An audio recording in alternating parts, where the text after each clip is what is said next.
All right, hello, everybody. I'm gonna turn on the music for myself. Hi, everybody. Hi, Painting Polish. Hello, Khaleesi Selena. Hello, Earth Girl. I again forgot to put on lipstick. I don't know why I do this to myself. I don't put on lipstick, and then I'm like, I didn't put on lipstick. Where are my lips? Where did they go? How was everybody's week? I love all the Pikachus, Selena. We're loving the Pikachus. Let's put on my mauve lip gloss stain. I hate mauve anywhere but on my lips, but this also isn't really mauve. Like, it's kind of like rose. Like, pink antique rose is what this lipstick actually is. Does this look like a mauve to you? Do I look like a mauve wearer to you? Oh my god. Wendy posted herself wearing mauve just to piss me off the other day. I wouldn't have such an opinion about mauve if it weren't for fucking sassy cats. Yeah, I would like to hear your announcement, Selena. Is it that you bought even more nail polish than what you said in the Discord? I don't want to mess up the lipstick I just put on with this energy drink, so I'm going to sip it really loud. I'm just gonna...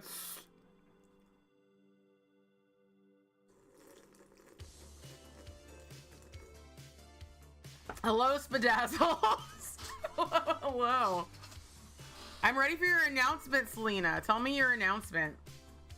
I'm gonna remove my nail polish. Oh my goodness, a year? A year? No short nail arts. I don't want to get up from this position to get a straw. I'll just fuck up my lipstick. I won't make y'all listen to that. I'll just fuck up my lipstick. It's half lip stain. It's fine. That's not like a good ASMR to you. Thank you so much for 12 months, Selena. Sorry I was distracted. Oh my god, 1 year. It actually feels like longer. It feels like we have been together such a long, long time. Such a long time. Oh my goodness. I am so like overwhelmed with just how awesome everybody is. Happy anniversary to us. It's our anniversary, sweaty. All right, it's a little drier now. I just wanted to get some energy. Some energy into myself. I'm gonna turn down this music a little bit more because it is blowing out. It's not really blowing out my eardrums, it's blowing out my brain. Your work lurking, no podcast. I sit on the edge of my seat waiting for Sun's podcasts. Coming to me with these sweaty streams. These streams are often sweaty. They're often sweaty. You can tell if they're sweaty. Oh, okay. Sometimes my glasses fog up because I'm sweaty, and sometimes my glasses fog up because my eyes are watering, which is kind of what's happening over on this side today. The eyes are watering. Has everybody had a good week? Because I've not. I haven't had a very good week. I mean, overall, my life is pretty good. Overall. But I've been so freaking stressed all week, but it's okay. You did get an employee appreciation email today. Since it's Employee Appreciation Day, you still haven't gotten your crappy gift. That is like that. That's very crappy. You didn't get your crappy gift, but your gift was so crappy. I like personally. Hello, Luna. Personally, I would be excited to not even have to deal with the trash of that. My freaking hair, y'all. It's come to Stephanie's stream and listen to her whine and moan about everything. I'm gonna be the change I don't want to see in the world. I'm just gonna whine. Excuse me. I think my comb and my hairspray, but I don't think I have either of those. So, there we go. Your work week has been crazy. I'm sorry to hear that. You've been stressed. Your cat had his teeth cleaned yesterday. It's having a bad time now. I'm so sorry. One time Neko got his teeth cleaned and he came home and he peed all over himself. And then he wanted to make sweet love to me, not in a sexual way, just in like a rub all over me way. And like, I could not, like, he was like uncontainable. he like could not be contained. So I put down like a waterproof blanket and took my clothes off, and I was just sorry if this is totally gross, but apparently it needed to be said. I just kind of let him do his thing, and then I took a shower because I was just like, Neko, what the fuck? You don't want the gift, but you're more offended that you were forgotten. That is absolutely understandable. Nothing, and like everyone getting nothing is one thing, but everyone getting the gift but you, even more offensive. Yeah, that I feel you on that one. That's a very valid way to feel about it. I feel there's a lot of feeling. I'm gonna say feel like a million times. But yeah, Shepherd has. I wonder if Shepherd's gonna visit today, because I think she's starting to learn that she can rely on me holding her for a little while I'm sitting in front of a computer, because you know I want to show her off to y'all because she's baby, because she is baby. All right, I have not done my nails since the last time I did my nails with y'all. I haven't. Everybody has been commenting on these nails. One thing I've learned is that if I want people to comment on my nails, wear neon green nail polish. That is the one color people will always comment on, is the neon green. And the good news is I have approximately 1 million neon green nail polishes, and I just bought one more. Everybody, what'd you buy? What did you buy for polish pickup? If you're gonna buy, you better get to it, because polish pickup has been open for a while. Let me show you what I got. I got 4 polishes. Might go back for the period polish. We'll see. You're still deciding. Nada. Grumpy is a part of this. Grumpy is a part of this, but also I wore Grumpy on its own before this, and yes, it got tons of comments and compliments. So thank you for our beautiful pre-anniversary gift.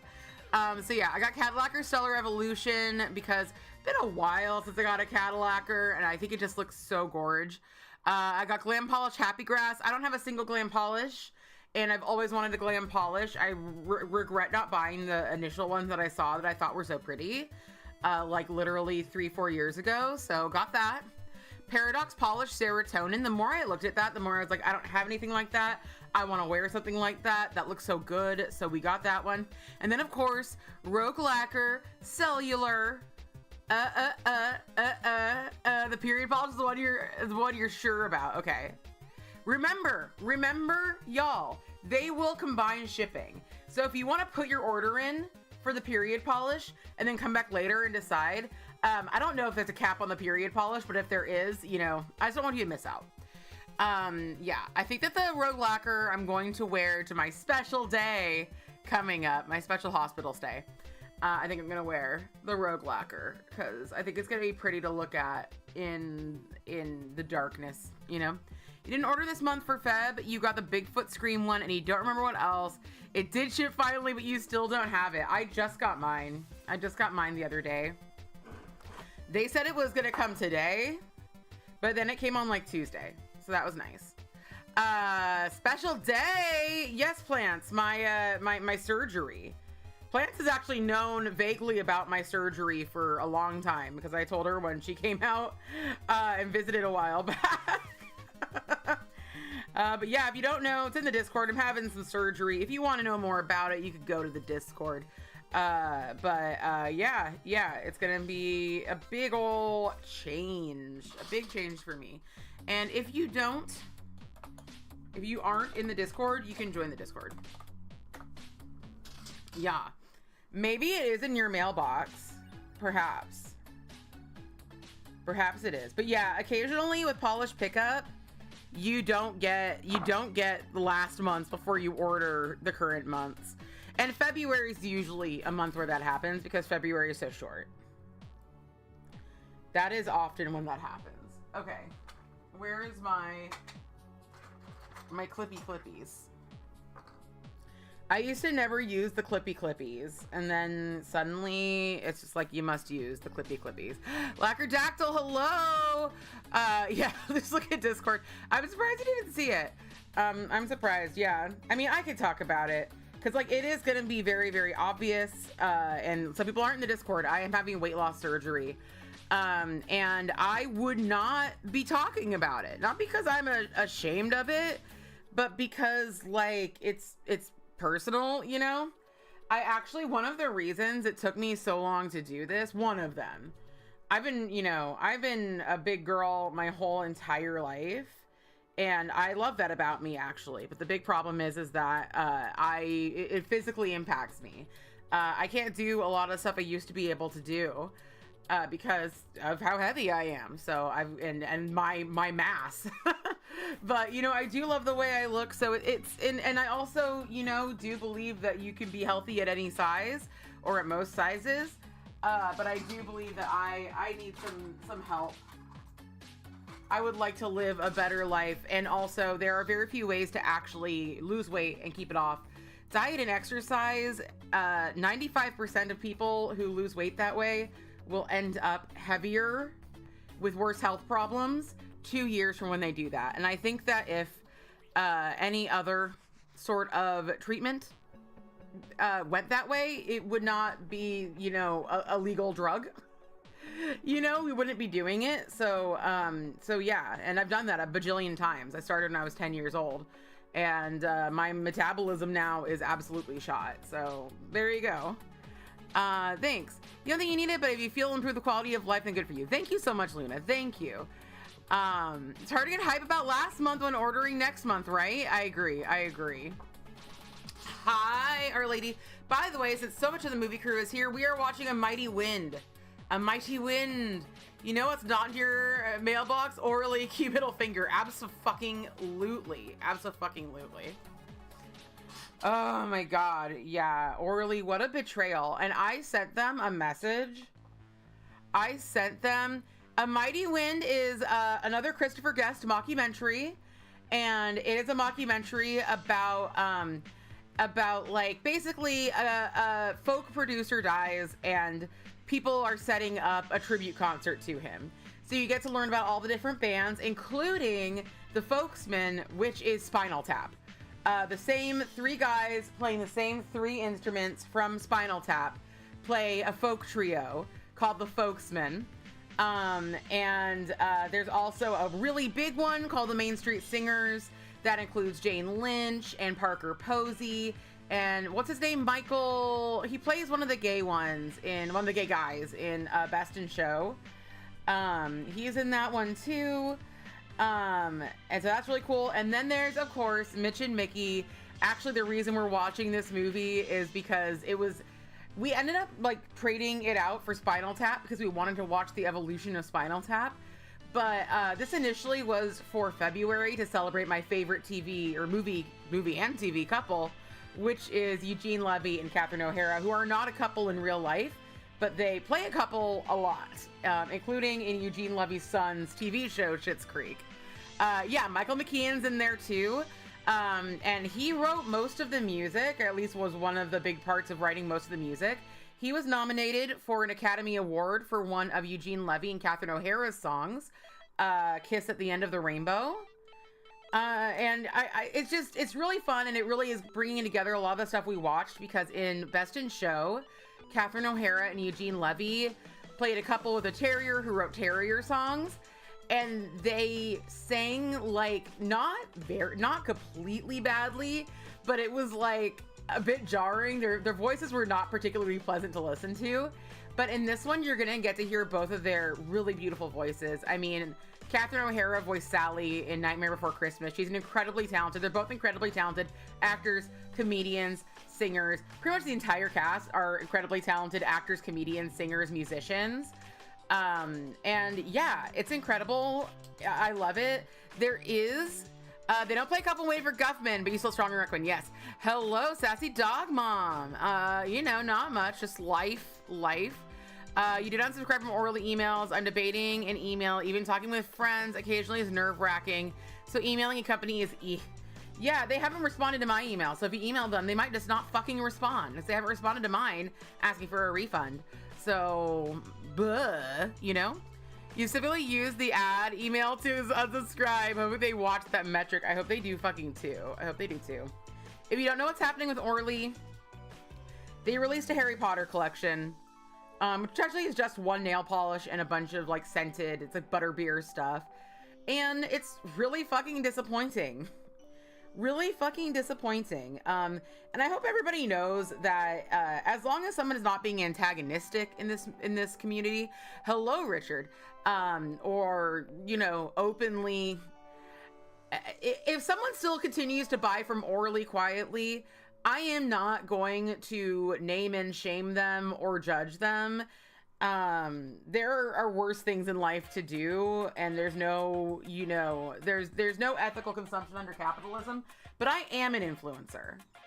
Small as my audience is, I am an influencer. What I buy and what I show y'all makes a difference. Will I stop using Orly? No, I have 3 fucking drawers. No, that would be extremely wasteful. But yeah, I'm gonna unsubscribe from Color Pass. I'm fighting right now to get them to give me a prorated refund on my current Color Pass. And I'm betrayed by them. You know, they've always presented themselves as a with it and hip company that understood what was going on and shit. And you know, even if this move to make a Harry Potter collection was not yeah, you're influenced as hell, exactly. Even if it was not because they hate trans people, that's not an excuse anymore in this climate and with this brand.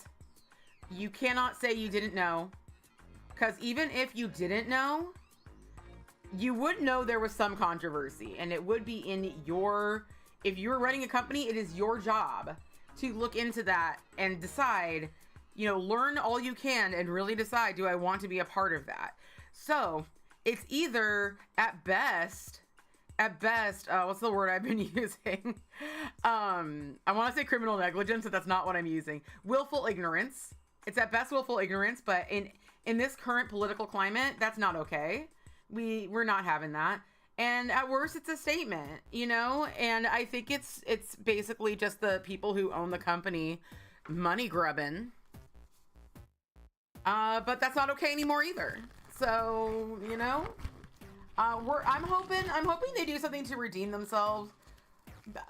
Everyone's saying it's because of the new show, and they haven't even started fucking filming. I'm sure that J.K. Rowling is just like, I fell below 18 bajillion million, and I need more. I need more. Line go down, line need go up, is what she's saying. She's like, I need to donate to more anti-trans charities, so, you know, like, fucking ramp up the butterbeer. Sorry if I'm not reading what you're saying. I will. Let me just soak these nails, and then I will read the chat. I just been going off on my own little tangent. But yeah, it was... it's funny because I went straight to acceptance when it first happened. I was just like, this is happening, I guess. I guess we're done now. I guess we're done. This is happening. And now I'm more in states of denial and bargaining. I'm like, but, you know, I gotta stick to my guns. At least until things get better. Because, like, you know, if we were in a climate where J.K. Rowling legit was just old man yelling at Cloud, you know, where she was just like, everything was fine and J.K. Rowling was just this, like, one last holdout, and it was like, nothing's gonna happen because of this. Also, it would be a different story. But we're unfortunately not in that timeline. Unfortunately. I'd love to be in that timeline where everything was, like, just going great and J.K. Rowling was just, like, in the past, you know? You can have death of the artist when the opinion of the artist is actually dead. You were Sandra fucking sad. You were. I'm not surprised. Yeah, you'll use them, but don't tag them. Exactly. Same thing with Drunk Fairy Smoothing Coat. You finally emptied out. Yeah, I'm never going to be, unless it's like mentality and it's peeling your fucking nails off. Use the stuff that you have. You're not proving anything to anybody by, like, dumping out shit you already own. Yeah.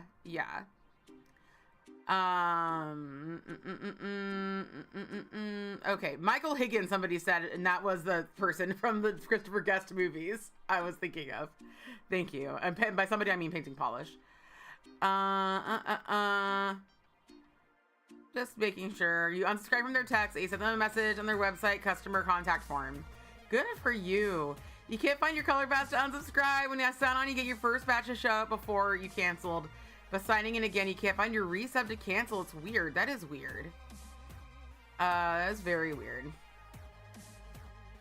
Hello, Coriat. Hello, hello. Yeah, that timeline would be so good. I would love a timeline where we just didn't have to worry about the haters. Where we could just say, okay, Grandma. You know? I wish. Throwing away nail polish in this economy and a sta economia? Exactly. But for real, just don't buy them. Exactly, which sucks. Because you love Bonder and One Night Stand so much. Exactly. I fucking love Bonder. Did you hear that Orly is canceled? Orly is canceled. You're the one of those who is beginning to wonder if Orly was causing your nails to peel worse, so you're happily taking a break from Orly Bonder. Good for you. Good for you. Wow. This green is... This is... I think it's partially because I really need to refill my special remover. My special remover is running low. I think that's why this wasn't coming off nicely. I've also got a spot back here. There we go. Get the spot off. I think it's from the stamp. Ugh. Ugh. There we go. Yeah, that's basically what's happening. That's basically what's happening. Excuse me. You are one of those who's beginning... Oh yeah, I already said that. By the way, I am not going to be here next Friday because I have a procedure for my procedure happening next Friday. So I will not be... Well, not next... Is it next Friday? Yes, it is. It is next Friday. Next Friday, I will be out of office. So, we will see what I do that day. You don't own many Orleys, and the few you have will stay the only ones. Yeah. It really fucking sucks. It really fucking sucks. I'm attempting to do the 40-day Target boycott. And I know there's a lot of boycotts happening right now, but I think that it's a nice thing to have revolving boycotts. Maybe it actually isn't going to help, but I think it's a good thing because, like, I know a lot of us, you know, there's only so many places to shop and actually get what you need. There's only so many places to shop. So I think the revolving boycotts are a good idea because, you know, you can, like, you're not totally locked out forever if you, like, really need something somewhere. And just keep them companies on their toes.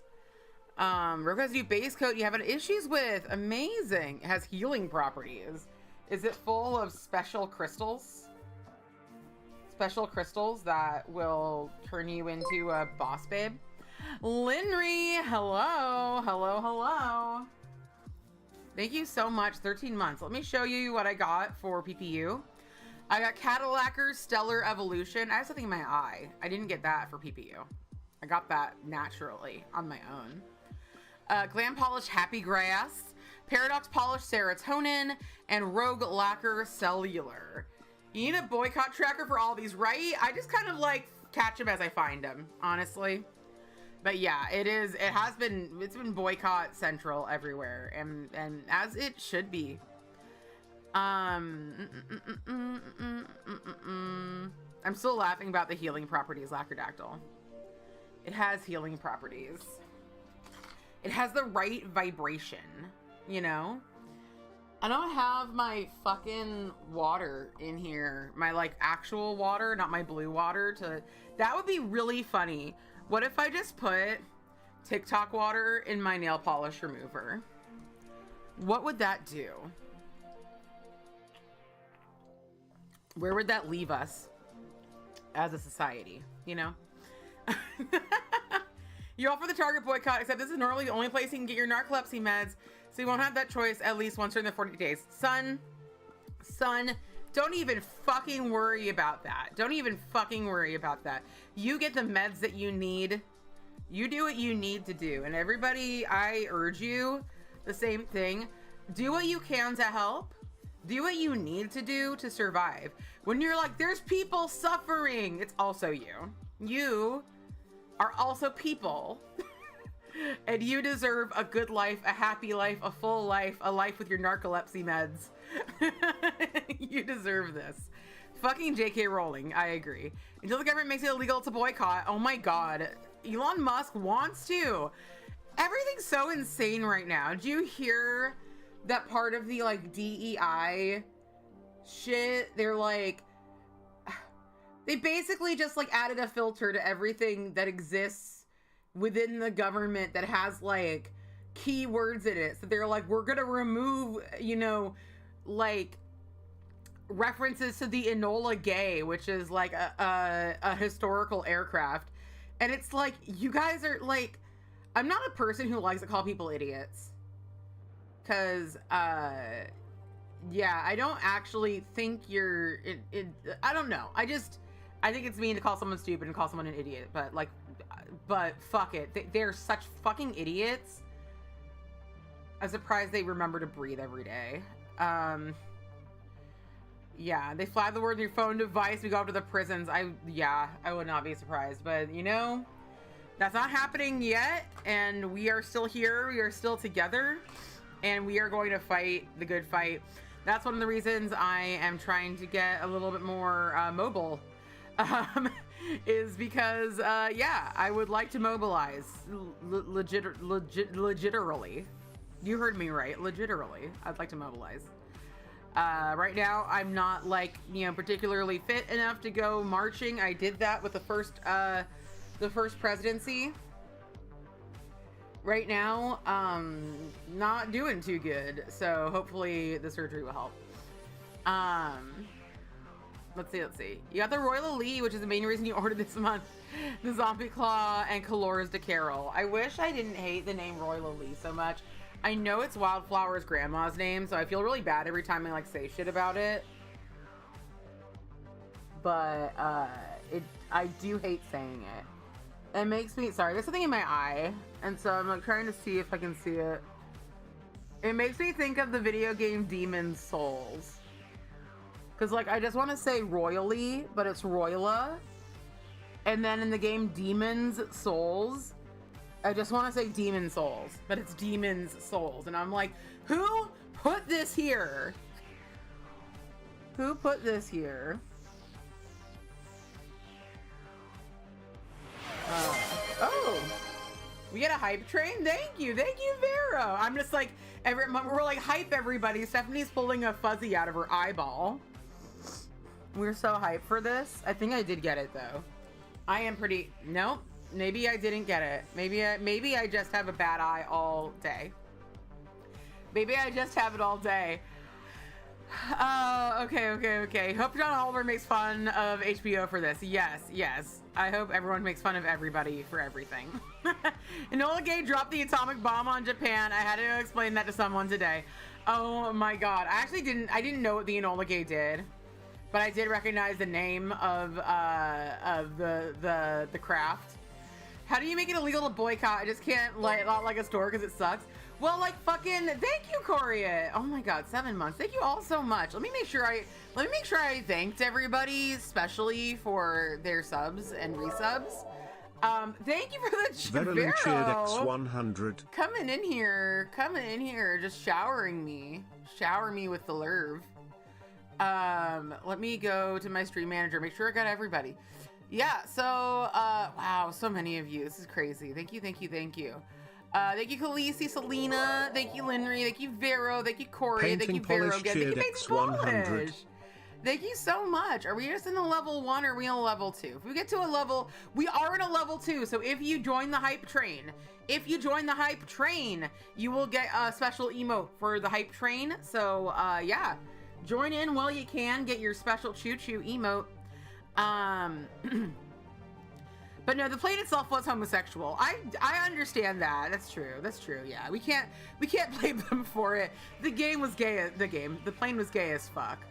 Yeah, the plane was gay as fuck. But yeah, Elon Musk wants it to be he has like expressed that he wants to like force people who left Twitter to not have their shit posted next to like Nazi sentiments, to like get back on Twitter. He's like, you can't leave Twitter for that. And it's like, oh my God, literally what the fuck is wrong with you?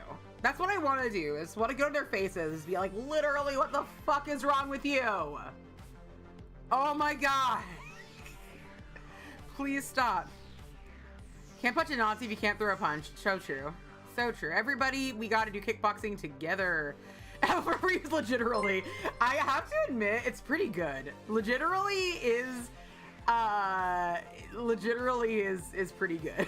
If I do say so myself. Thank you so much for the follow, BMOTD. Thank you so much, Selena. Carly's for the Selena baby. cheered Dex 100. Yeah, I love you too. You must spend your money on me. Exactly. You must spend your money on Elon, or else his money will get sad. He can't physically spend all of his money in the world, but his money will get sad if it doesn't have more friends. I understand. I too collect friends until I can no longer functionally use the friends. So I understand where Elon's money is coming from. But dude, you gotta stop. I know, 7 months, Corey. We almost have a baby. I'm gonna be honest with you. I'm a pretty absent father. I don't remember like any of the baby names of the baby screen babies I've named. Wait, what website? If you go to highhouse.cub, there's name calling all over their website. I'm so curious. I'm not gonna look at all of it right now, but I'm so curious to like go in there and see what the fuck is happening there. Oh wait, whitehouse.cub. Okay. I'm gonna say house.cub, which is the House of Representatives is there. Elon is making space fascist. Legitimately! I just need a shirt that says legitimately on it. I had an amazing idea for just like a black shirt with white letters the other day. Just a classic, you know, shirt. A classic shirt, you know what I mean? You know when you have a shirt that you're like, that's just a classic shirt. I'm wearing this glove because my fingies, they have been having issues for months now. They're finally kind of healing.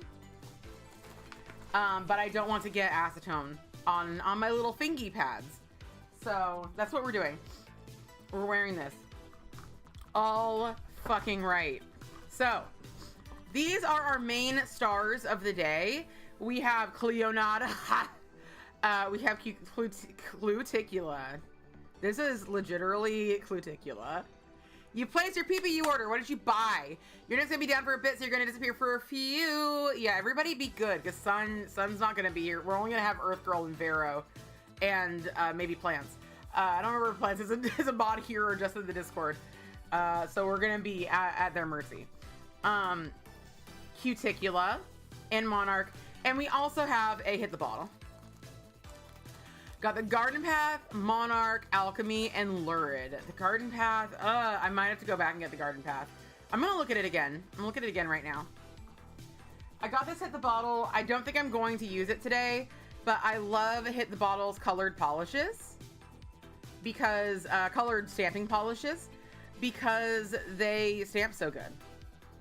They're the only, like, real colored polishes I'll usually stamp with. You're vaguely working. I love that. We love to see it. Wait, okay, the hype train is complete. Show me the emotes. The hype chests are on the way. The hype chests are coming. They're taking forever to come. They're on SSRIs.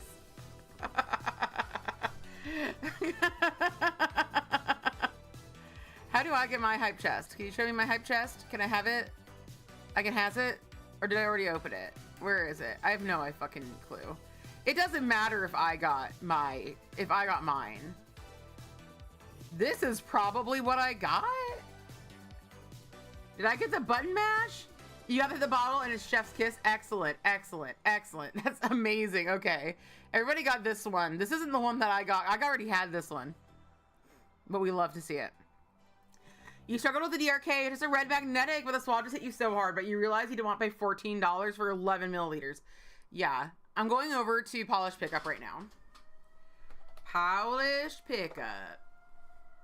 And I'm going to look at the Garden Path Lacquer.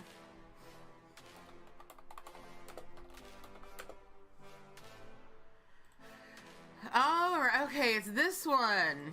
It's this one. I love that it's period themed. I love that it's period themed.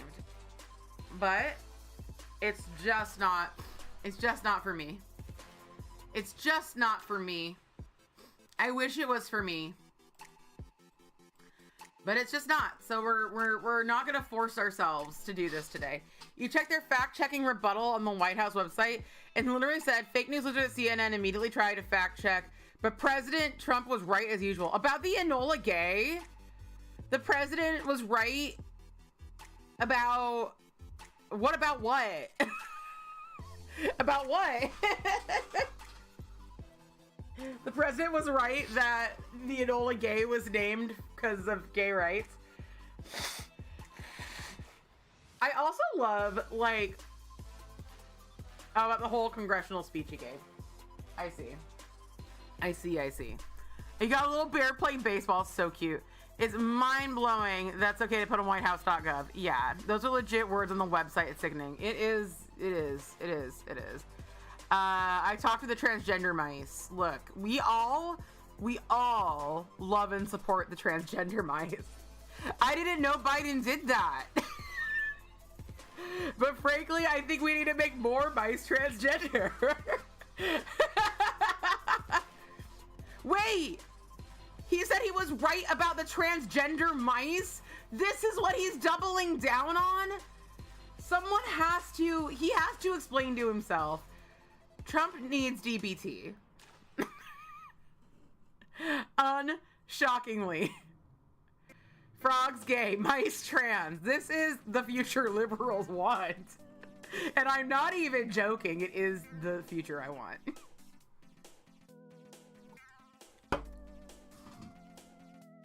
Flames at the side of my face. Breathing breathless. That's all I have to fucking say is flames at the side of my face. I don't know which one to swatch first. I think I want to wear the Cleonata. Well, actually, this might be my left-hand polish because it looks better. It looks better on shorter nails. So I'll do that on my right hand, rather. My right hand. I feel like I'm gonna, like, murder y'all sexily with this glove. Would you like that? There's no transgender mice, just testing on mice and hormone therapy. Yeah. So fucking funny. He spent billions of dollars on transgender mice. Dude, listen to yourself. But yeah, like someone got to explain to Trump, not that he would ever listen, that sometimes, in fact, oftentimes, just admitting you were wrong is so much less embarrassing than doubling down on some dumb shit you said. I love admitting that I'm wrong. I love admitting that I'm wrong. Gets you off the hook, right off the hook. You're like, something dumb, and someone's like, that isn't right. And you go look it up and you're like, fuck, man, I was wrong. And then everybody moves on. You're corrected. You're now not wrong anymore. The person who corrected you gets to feel all high and mighty about it. Everybody wins. Nobody hates you anymore. Unless they're not paying attention. Okay. What is he saying? Seeking a murder, you dodged a Tinder murder and could have been on a Netflix special. Yeah, seriously, you gotta spill the tea. You gotta spill the D. You gotta spill the D. If you know what I mean. Pixin not safe for work or didn't happen. No. I don't. I am not going to. A narcissist is never wrong. Absolutely, Richard B. Absolutely. Yeah, he's like, no, I'm right until the end of fucking time. You have quite a few Cleonas that look the same on the nails. You got a big haul at once. I was disappointed, although the polishes are also pretty. Wait, you look the same? Oh, they all look the same. Like they look like the same thing on each nail. Yeah. You know, I've just wanted to get one for the bottle, and finally this one came. And on the pictures, it just looks really cute on the shorter nails. It was a little too like spread out and brown on the longer nails, so I'm gonna do it on my short nails. First, though, we're gonna do Cuticula Fairest of them all. I think this might be my only Cuticula Crelly that I have. I don't think I have other Crelly. See, dude, you went to Independence Hall last weekend for a tour from an NPS person, and she has so much shade to throw in the tour. It was amazing, or amazing, but I'm sure you say amazing, yeah. You went on a date in fall, did not go well. Few words after the date or next day, but that ended. February 26th, he messaged you for a second date. I politely said no.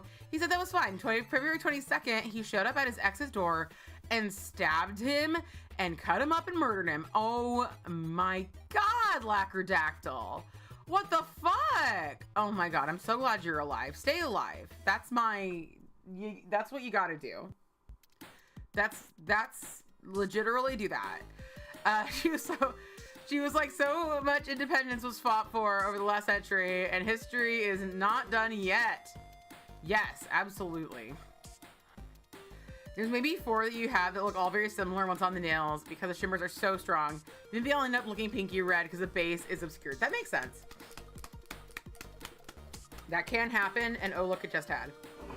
All right. Another nice thing about continuing to use Orly is every time you bring it out, you can say, I don't use this brand anymore. You can say why. Yeah, absolutely. Especially when it comes to dating or, I don't know, getting into an Uber. Trust your gut. Although I didn't trust my gut the other day. Getting into an Uber. And I didn't die, but I did regret it. The Uber driver like made an illegal turn to like pick up me and my husband, and we got in anyway. And I should have just said like, no, we'll call somebody else. That was an illegal turn. And I don't trust you are going to get us where we want to go safely. And he did get us where we wanted to go safely, but he like judged us on where we were going. I already talked about this, but he like was like, don't you want to go here instead? And we're like, no. And then he like made us like fill out on his phone where we were going, and we were like, just use your app. And he's like, my app is bad. And I'm like, then look at the address we gave you and put it into Google your fucking self. Like, this is what we're paying you for. Knife dodged, literally. Yes, yes. He seemed fine and quiet and shy. Turns out he had mutual friends that he was probably drugs and he used to drink heavily. Yeah, like, the thing is that, like, you just can't tell from somebody's personality what they're capable of. You just can't. You just cannot tell what they're capable of and what's going on in their heads, and what they might do. And we don't know his history with his ex. You know, it's the human mind and human behavior is absolutely fascinating, scary, and so in some ways predictable, in some ways unpredictable. Like, there might have been somebody in his life that could have predicted that. But yeah, like, you never fucking know. You never fucking know unless you know, you know? Hello, you are non-binary gender identity. Excellent. Same. People be cray-cray. They always say kind of a loner.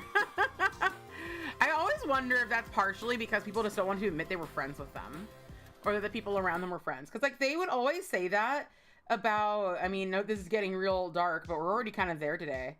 The Columbine shooters. They always say that about those guys, that they were like, they were loners and they were outcasts, but they legit weren't. They were pretty popular. You know, and I think it's just that people don't want to admit that, like, I'm not saying always. I am not saying always. Like I said, there's, you know, people from every different walk of life that, you know, something happens and these things happen. But like, I think a lot of people just don't want to admit that, like, everybody's capable of harm. But they are. You're so glad you're not dating anymore. Yeah. I don't know what I would do if you know, I wasn't married. I don't know what I would be doing. But luckily I don't have to think about that because I'm going to be married forever. Ever and ever and ever. So first I have to live forever. We're working on that. We're working on the immortality. It's coming. I actually don't want to be immortal. Being immortal sounds awful. If I was immortal, I would want to be killable. That's the thing. I don't want to fall into a volcano and be dying in the volcano forever. That's my rule. If I fall into a volcano, it cannot be retrieved and reconstructed in a a decent manner. Just let me go. Just let me go. You know, at that point, just let me fucking die. Look, I don't make the rules. I'm immortal. Who knows what I'm doing? Who knows what fucking bullshit I'm doing? I don't think even if I was immortal, I would fall into a volcano, but like, by the time you're immortal, you're gonna do a lot of stuff you didn't expect you were gonna do, you know? You're gonna be doing a lot of stuff that you didn't think that, you know, maybe you're like, I'm immortal, I'm gonna swim in a volcano. I would never do that because I'm afraid of existing forever, burning to death, but not to death in a volcano. Very specifically that. But you never know. Someone might think, hey, Stephanie can't die. Maybe she wants to be in a volcano. Or maybe someone tries to sacrifice me. Seems legiteral. Okay. I do love the question though. Why would you fall to a volcano? I was just listening to Behind the Bastards about Peter Thiel, and man, that guy wants to be immortal so bad. Is that the guy who steals his son's, not steals, but uses his son's blood and tracks his son's boners like a normal human does? When you get to a certain level of money, you start doing some weird ass shit. When I become immortal and a billionaire, I'm gonna be like, that volcano though, I could swim in it. That's how I end up in a volcano. As I get old enough and rich enough that I think it's a good idea now. See, like, he was the last person I went on a date with, and conversation was normal. And now, like, the government, or 50% of American voters, I don't know who to trust anymore. Yeah, it's hard. It is so tough out there. It's so tough out there. I do gotta say, though, and I say this a lot, I have a person in my life who hurt me more than anybody else. Very, very horrible person in my life, and they vote blue. I'm not saying those things are unrelated. And the point I'm trying to make is that those things are unrelated. Yeah. You know?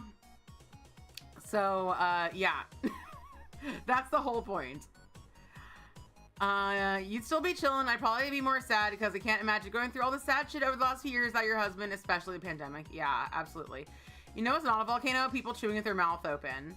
No, it's I'm so sorry that we can't throw all those people into a volcano for you. People walking super slow in front of you. When I become president, we are going to have the volcano lane where if somebody's mildly annoying you, right in the volcano. Right in the volcano. Theo's the PayPal guy who's like a gay libertarian. Interesting. Maybe I haven't heard of this man. All right, we are going to try on Cuticula, fairest of them all, which it really failed the inspo. Sorry, the words had to come to my brain. The words had to enter the brain. The words I use enter in through my ear holes. And sometimes too many of them are trying to get in at once. So I can't, so the words don't come in. They don't get in. That's why I forget words sometimes. It hurts right in the volcano. Yeah. Oh, right in the volcano. Pow. Right in the volcano. Can you believe? I mean, I can believe, of course. But that the Honeymooners was ever a show where the punchline was, one of these days, Alice right to the moon and then gesturing to punch his wife. Like, oh my fucking God.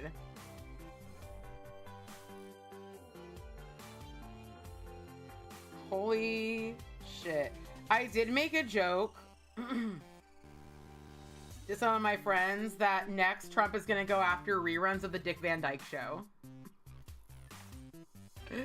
He's like, we can't have those words. DEI. And like, I love /hate, obviously. I love /hate. I mean, I don't love it all. I find it funny in a sad, disturbing way that their whole thing was like, we just want everything to be fair. We just want it to be fair. And then they're like, no, we're going to remove anything that mentions any of this shit ever. And you're like, okay. So the mask is just completely off now. I see. Just completely off. Just completely off. That's how it is. Dick and Dyke, unacceptable. Yes. Dude told you that polish is too much toothpaste. Well, it's not too much toothpaste for me. I'm gonna edit my exposure. Is there a thing I can do with this image? Can I balance it warmer or cooler? Oh God, oh no. Oh no. I just want this to be nicer, a better color. Contrast up? Saturation up? Saturation down? No. Saturation up? Auto white balance on? No. Auto white balance off. Might be as good as we're gonna get today. I just feel like we're maybe more light. I do have this lamp here. Maybe more light will help us a little bit. That hurts right in the. I already read that. Thank you. Hello, Holly. Flakes are drowning the polish. Need a lifeguard to save them. Lizzie, I'm not done. I'm not fucking done putting this nail polish on. You can't judge it yet. You're not doing DBT very well right now, which I know is your life's goal, is to do DBT very well right now. You're supposed to come from a place of non-judgment about my nail polish. You're supposed to try to see it from my nail polish's point of view. Or I'll stop being a little bitch. Expose us more. I will expose you. What is a nail polish color? There was a company, and I feel like it might have been Color Club, that had a nail polish called OMG Expose You. And it was just like, what is this about? What is this nail polish about? Don't judge a nail polish by its first coat, said someone smart, I'm sure. It said you, Coriat. You judged it a month ago. Well, have you considered jumping in the fucking volcano? Shoves Selena into the volcano lane.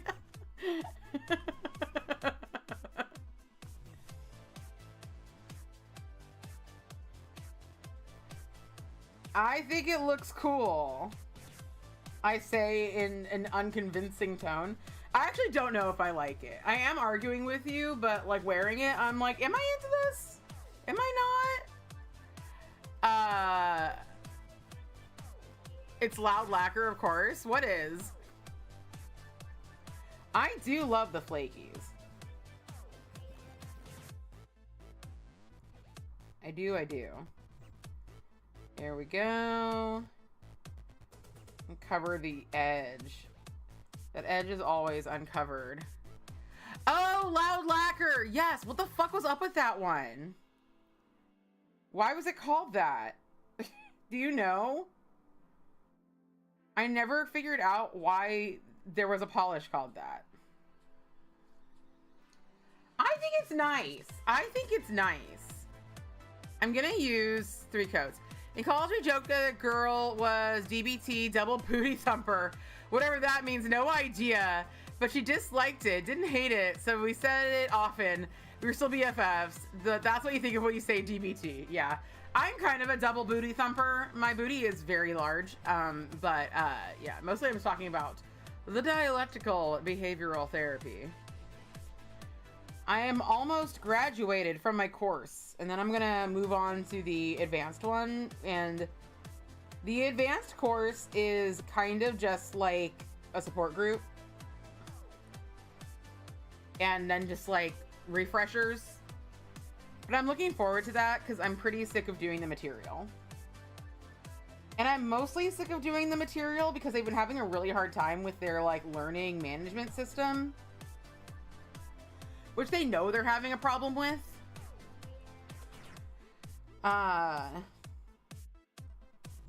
So yeah, I'm just kind of like letting it go because I only have like 3 more weeks.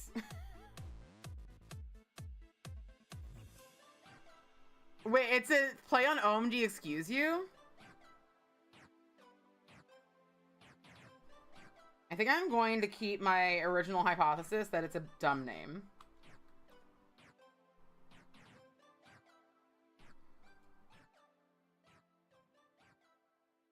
That is my hypothesis.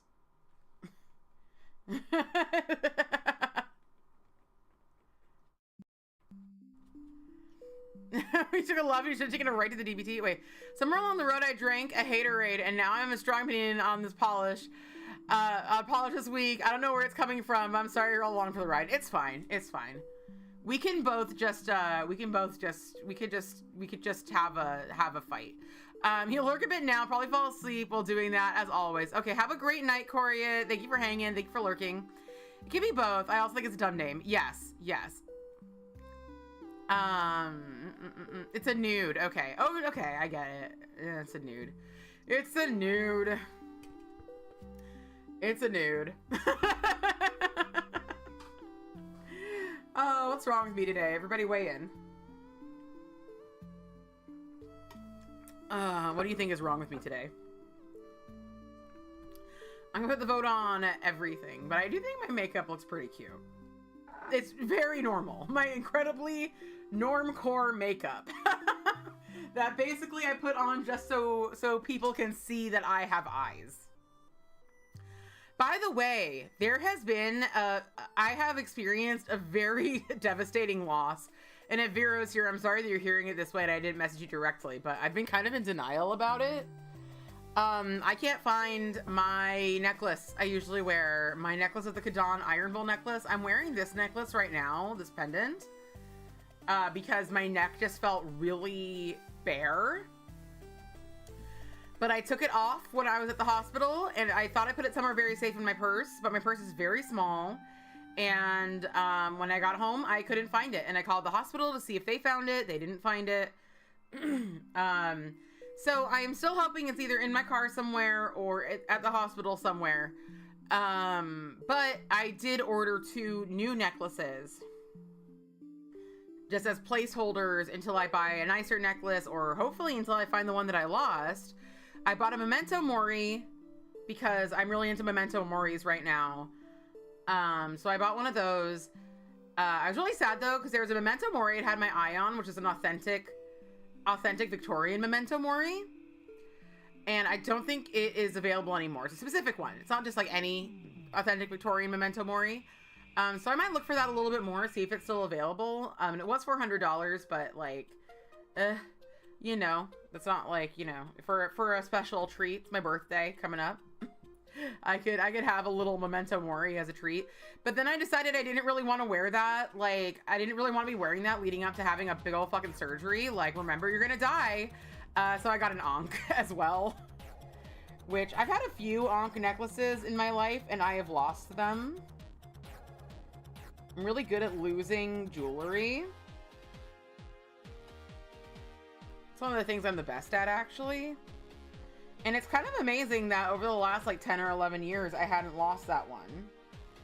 And it's mostly because I wear it everywhere. I wear it in the shower. I wear it to bed. I wear it everywhere. And it's kind of a short necklace, so it doesn't get in the way. All the necklaces that I ordered have like short chains. Because I just want like kind of this shape here. I want like my choker, and then I want like my nail under it.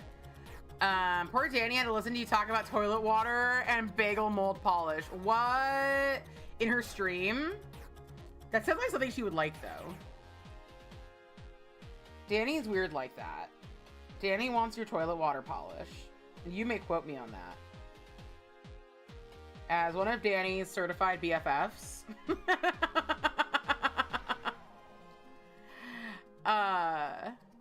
You may quote me on that. All right, we got our base coat, or our top coat, the opposite of a base coat.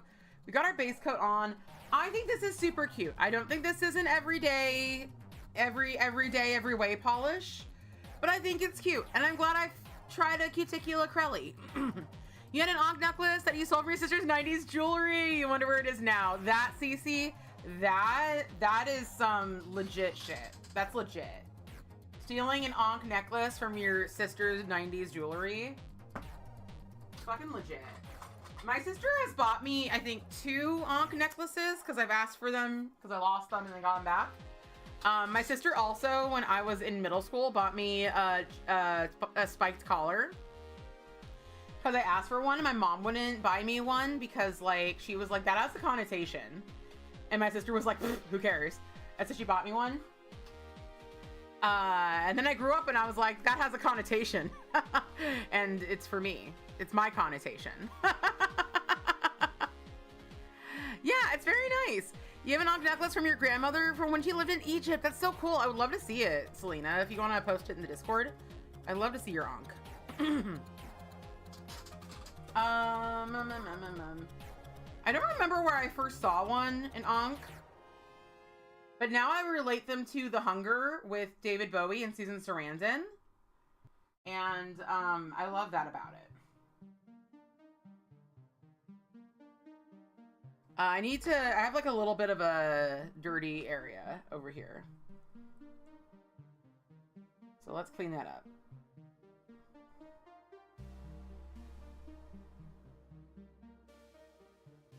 Okay.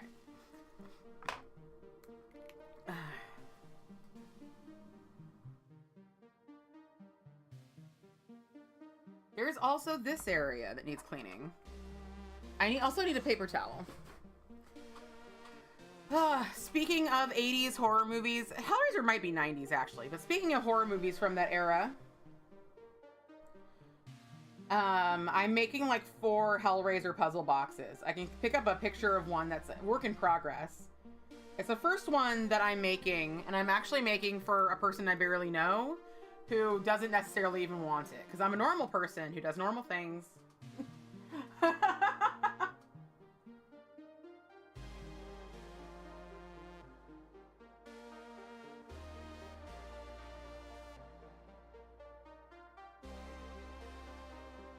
But I went to, one of my local game shops does a mini painting club.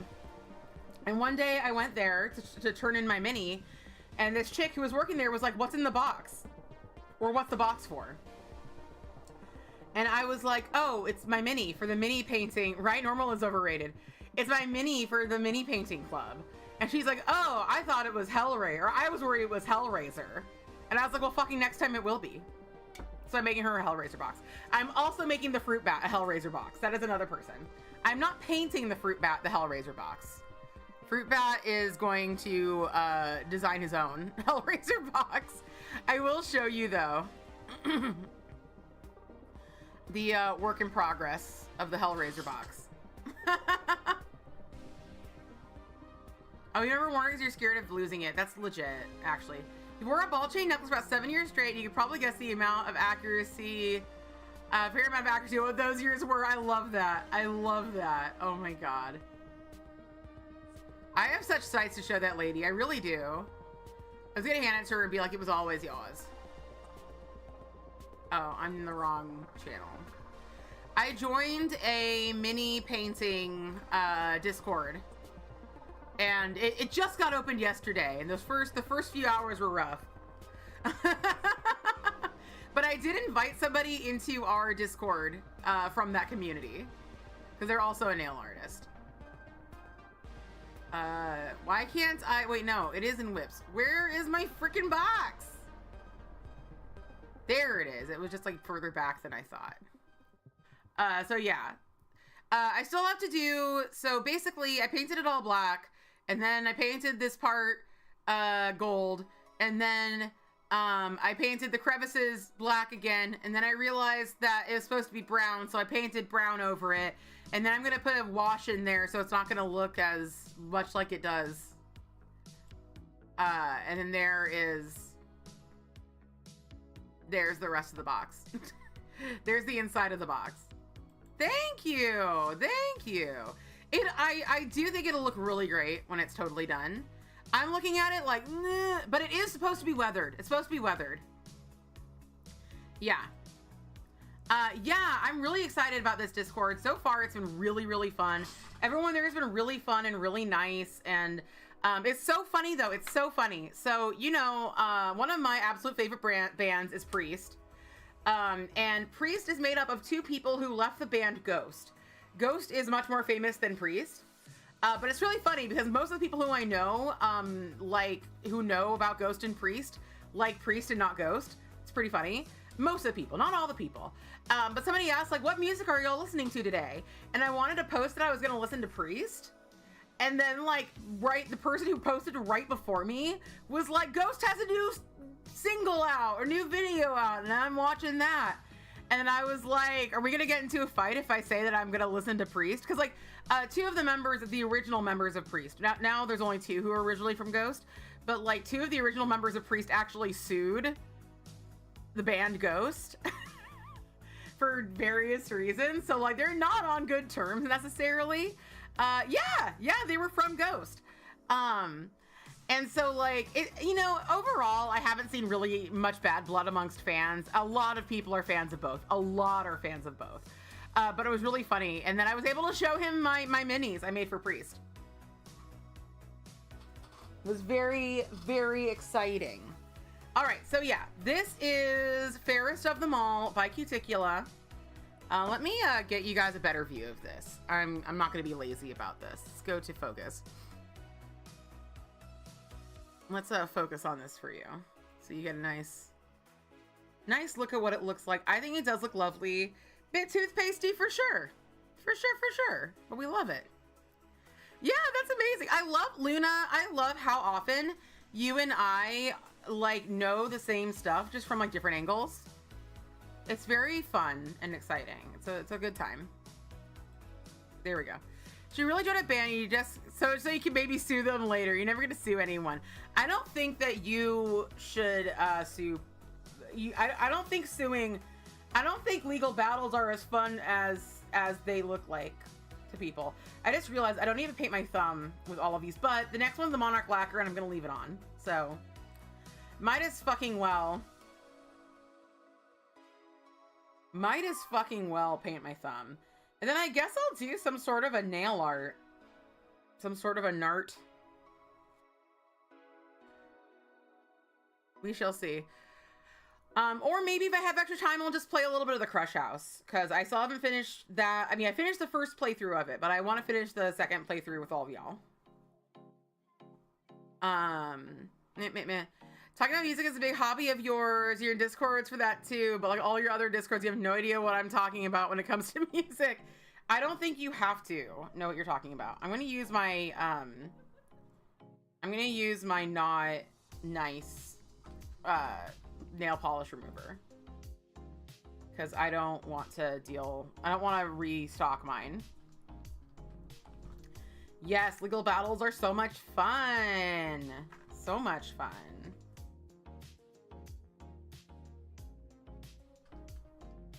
But yeah, I love Priest so much. And I just I joined their Patreon at like, a pretty high tier. Not the highest tier, not the highest one. Although Hubs like wants us to consider joining them at the highest one. But I joined their Patreon, and one of the perks that I got was one of their songs handwritten by the songwriter. So now I have a copy of Obey handwritten by, I believe, Airghoul, aka Sulfur. Or Salt. Is he Salt? He's Salt. Yeah, aka Salt. So that's like just so fucking exciting because I love Obey. That was my first Priest song I listened to, and I was like, literally, what is this music? This is the best thing I've ever heard. Airghoul, not Smeagol. It's Mercury's dad. Two of the people in the band are father and son. Hold on, my chat disconnected. Everybody shut up, my chat disconnected. I can actually read it here. See, you love when bands do stuff like that with their Patreon. Yeah. Me fucking too. All right, I'm back, I'm connected, but I could also read you on the screen. Yeah, Raw's all Airghoul. It was funny because on his guitar it says Airghoul, and then I googled Airghoul, thinking like, I don't know, it was like a brand, but no, it was the man. It was the artist. This man. Have you seen this man? See, it's the Father. No, he's the Father. The Father, the Son, and the Holy Ghost.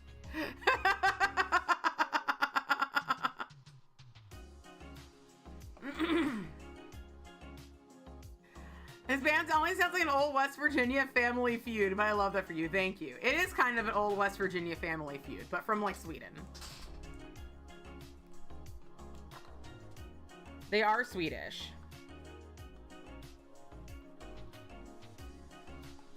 But yeah, good times. And honestly, their music inspires me so much, like legit. I'm one of those writers that will like listen to a song and it will like inform my writing. And some of their music has done that for me. And other songs are just like, they were like, wow, this like fits so well into what I was already writing that like I can just like kind of like expand upon it while thinking about it and just kind of like live in there. It's very nice. It's very nice. Not to sound too like, oh, the music, but like, oh, the music, you know?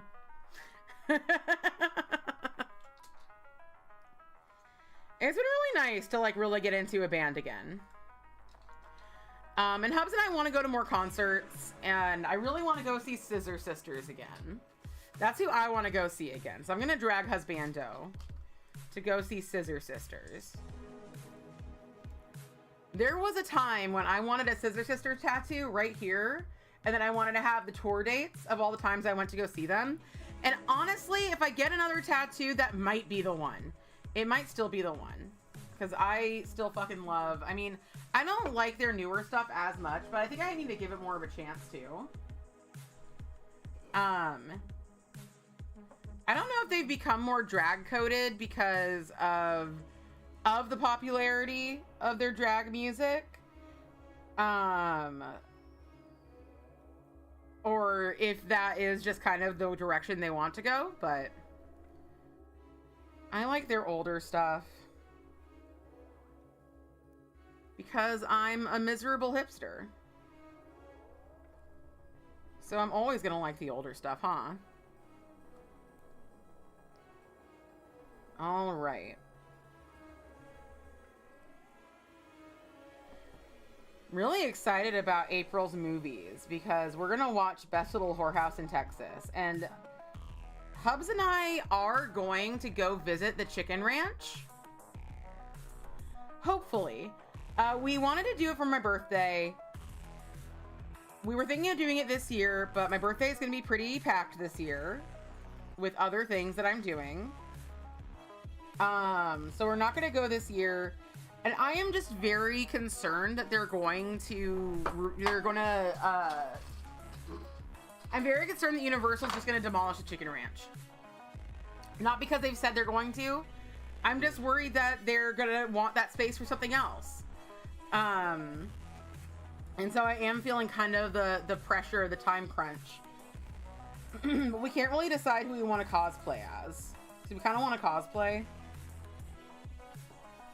But the things that we kind of want to cosplay as doesn't really make sense for the Chicken Ranch itself. Because we kind of want to cosplay as Melvin Thorpe and the governor shaking hands. Which is not exactly something that happens at the Chicken Ranch. You just listen to Summit Priest for the first time, you dig it. Giving Depeche Mode vibes a little bit. Yes, absolutely. Thanks for listening. You know, they're a really small band. And, you know, if any of y'all could give them a listen, see them when they're in your area. It was $25 for me to go see them when I went to go see them. 25 buckaroonies. Go see them. Go see them live. That's where they make all their money. You know, next time they do a tour, I will let you know. They're in Europe. They're in America. They tour a lot. So like, and yeah, my favorite songs are Obey. Obey is my favorite song of theirs. Call My Name is probably my second favorite song and is also the most like commercially viable of their songs that I know of. Like if you like pop, you will probably like Call My Name. I love that song though. I love The Pit. The Pit's great. And it's like, that's the song they always open with. Vaudeville's really good. That one's like pretty hardcore. I'm really getting into Black Venom, which apparently is about Metal Gear Solid. I know more than your average bear about Metal Gear Solid, but less than someone who knows anything about Metal Gear Solid. You know what I mean? I played like 5 minutes of a game one time. This is Mama Bear by Monarch Lacquer. It is brown with a pink to blue shimmer. And I think it's just fascinating. I had to get it because it was so unique. I don't have anything like it, and it's a Monarch. And Monarch's just one of my brands that I love. And it's really funny because Monarch, I forgot what the name of the original brand was, but like it was a brand that was two best friends, and they split up into Monarch and Beau Rev. And then I love Monarch, and Danny is like way more into Beau Rev. And we both like think that they're both doing great work, but it's like so funny that they split and like Danny and I are into the opposite ones. Fair Maiden, yes. Yeah, this one's fucking cool. I'm loving this already. I love seeing how blue shimmers do with like different colors. But yeah, this is definitely like a pink to blue. You have no notes for this polish. In a good way or in a neutral way, do you have no notes? Are you just saying like it's perfect, no notes? Or are you saying like it's a polish, you've seen it? Yes, Fair Maiden. You're more of a Monarch yourself, yes.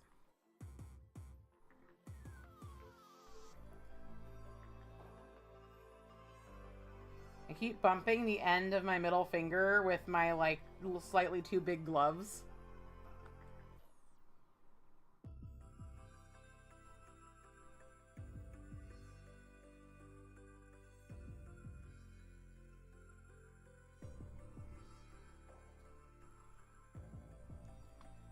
There's like a nail flake. My nail is flaking at the end there. Oh, you grab the Monarch for PPU. I decided no on the Monarch. How I do my PPU shopping is I usually go like if there's something I just can't stop thinking about, that's an in. And then other than that, I just kind of go and I just kind of like vaguely look over, and I saw the Monarch and I was just like, not special enough today, and I moved on. But then sometimes I'll think about it for a long time, then I'll have to come back. You're a Beau Revs girl if you have to choose. Yeah. Beau Rev was like almost there. Yeah, even on the first coat, it's really good. Yeah, it's actually a pretty good consistency. It's very, very even. And it's got a nice sheer consistency. If my nails were a little more perfect, this would be like perfect on this first coat. I want more full coverage, but like I do love a sheer. So this would work for me as well. Would I have bought it if it was this sheer? Probably not.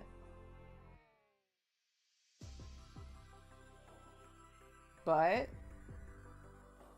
knowing it looks good that way is good for me. Almost everything on me is a 3-coater. That just is how it is for me. And I think it's partially because I do because I do pretty thin coats. There we go. Yes, I agree. Brown polish is very pretty. And a shimmer can transform. Can turn your mice trans. The dream of all of us.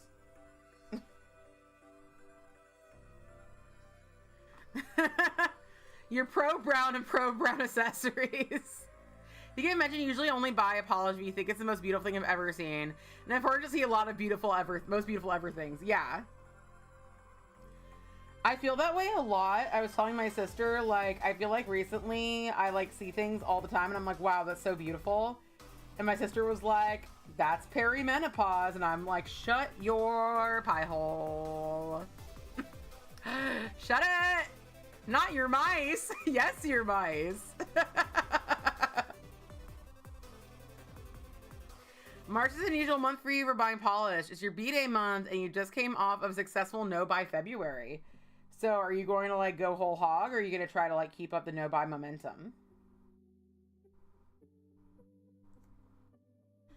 I've got so many polishes that it's very easy for me to not go whole hog. Because I'm like, what more is there? And the answer is a little bit. There's a little more, for sure. No, but oh yay, perimenopause. Yes, exactly.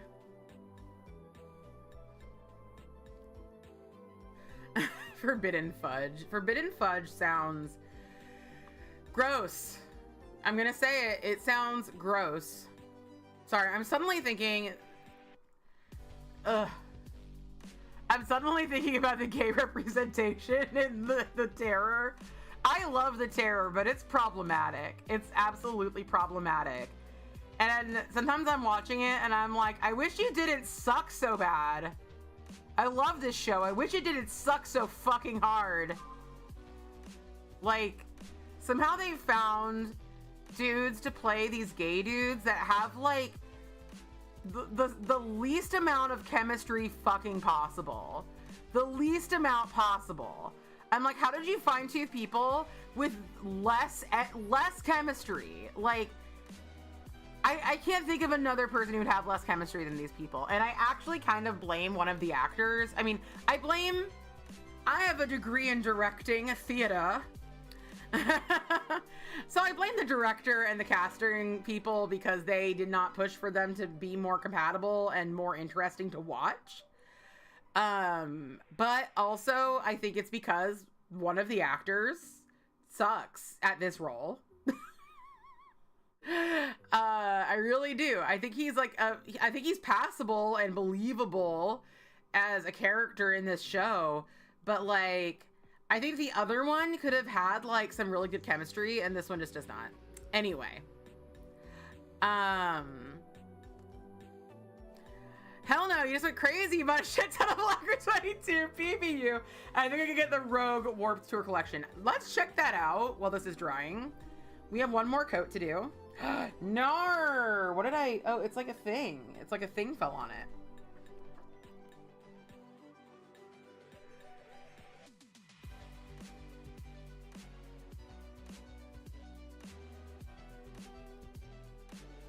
But yeah, the Terror is just there to make me mad and overjoyed at the same time. Mostly I'm there for the fandom, to make memes for the fandom. I did make a recent meme for the fandom because there is this character. There is this character who is one of my favorite characters. But the first watch through, he was one of my least favorite characters because when he is standing further away from the camera and wearing stuff that blocks his face, he says the funniest lines. And he has like one of those booming British voices. And let me make sure I'm saying the right clavier instrument. Yes, a clavier. A clavier. How do you pronounce this? I think a clavier. But I think he said clavier. Does this have pronunciation? Anyway, like, he's standing far away from the camera and talking about like, oh, I can't lose any of my fingers. I play the clavier at home.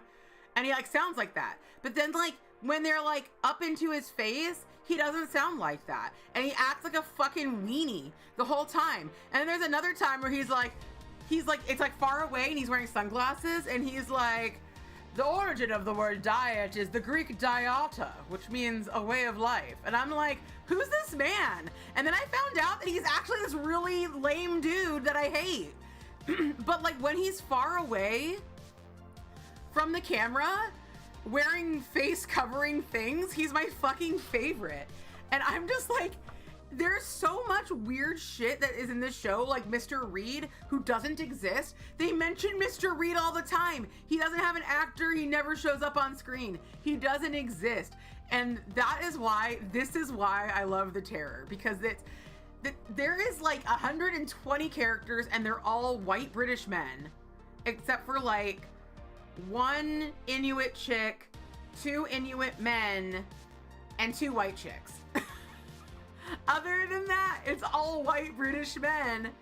And like, the show is just like, the first time you watch it, almost incomprehensible. There's so many people who died that I didn't even know who they were. And then the next time I watched it, I was like, oh my God, it was that guy? Holy shit. But let me show you what I made. The character's name is Hodgson. How many notes does this have now? I can't tell. It's got 30 notes because I'm a famous. I like how you're all just letting me go on this tangent and you're talking amongst yourselves.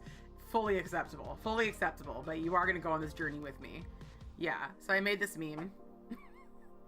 This is the only acceptable Hodgson. Yeah, halfway through the second viewing, I realized these were the same guy. Halfway through. I was like, I hate this fucker. But this guy can get it. Same fucking guy. And people agree. The audience has spoken. This is not going to be as widely spread as my other The Terror memes, which have gotten pretty popular, because this is for only a specific audience of people who care about Lieutenant Hodgson. But the people who do, they get it. You know that you recognize this guy. If you haven't seen The Terror, I wouldn't expect you would. Yeah. I'm talking about the AMC show The Terror. And nobody knows what I'm talking about because nobody else will watch it. And here's the thing, is that you're all in my stream, so you're gonna hear about it whether you watch it or not. And I'm not gonna make anybody watch it because it's 10 fucking hours. You know, if it's The Boy, I'm like, go watch The Boy. Go watch The Boy. But this is 10 hours. You know, and I'll be the first one to say, if one of y'all was like, oh my God, this is my favorite show, it's 10 hours long, go watch it, I would not do that. I have ADHD. It took so much yaoi posting on Tumblr to make me watch this show and realize I ship nobody on it. I ship one couple, and half of that couple is comatose for almost the entire show. But you could write some good past yaoi with them. Anyway, as I said in night blogging, what do I do for fun?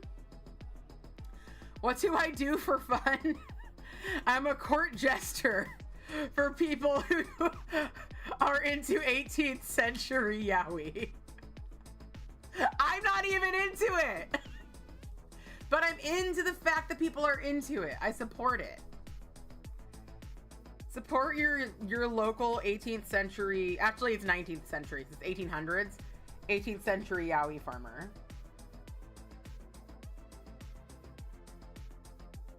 The show has bad gay representation, literally. And so we fixed it by making everybody gay. You get stressed when people send me TikToks to watch. Same Earth Girl. Meanwhile, people out there be like, you have to watch Lost all 100 hours. No, you don't. No, you don't have to watch Lost. I love Lost. I don't like the ending of Lost. Some people do. I don't like it. But I would never make you do that.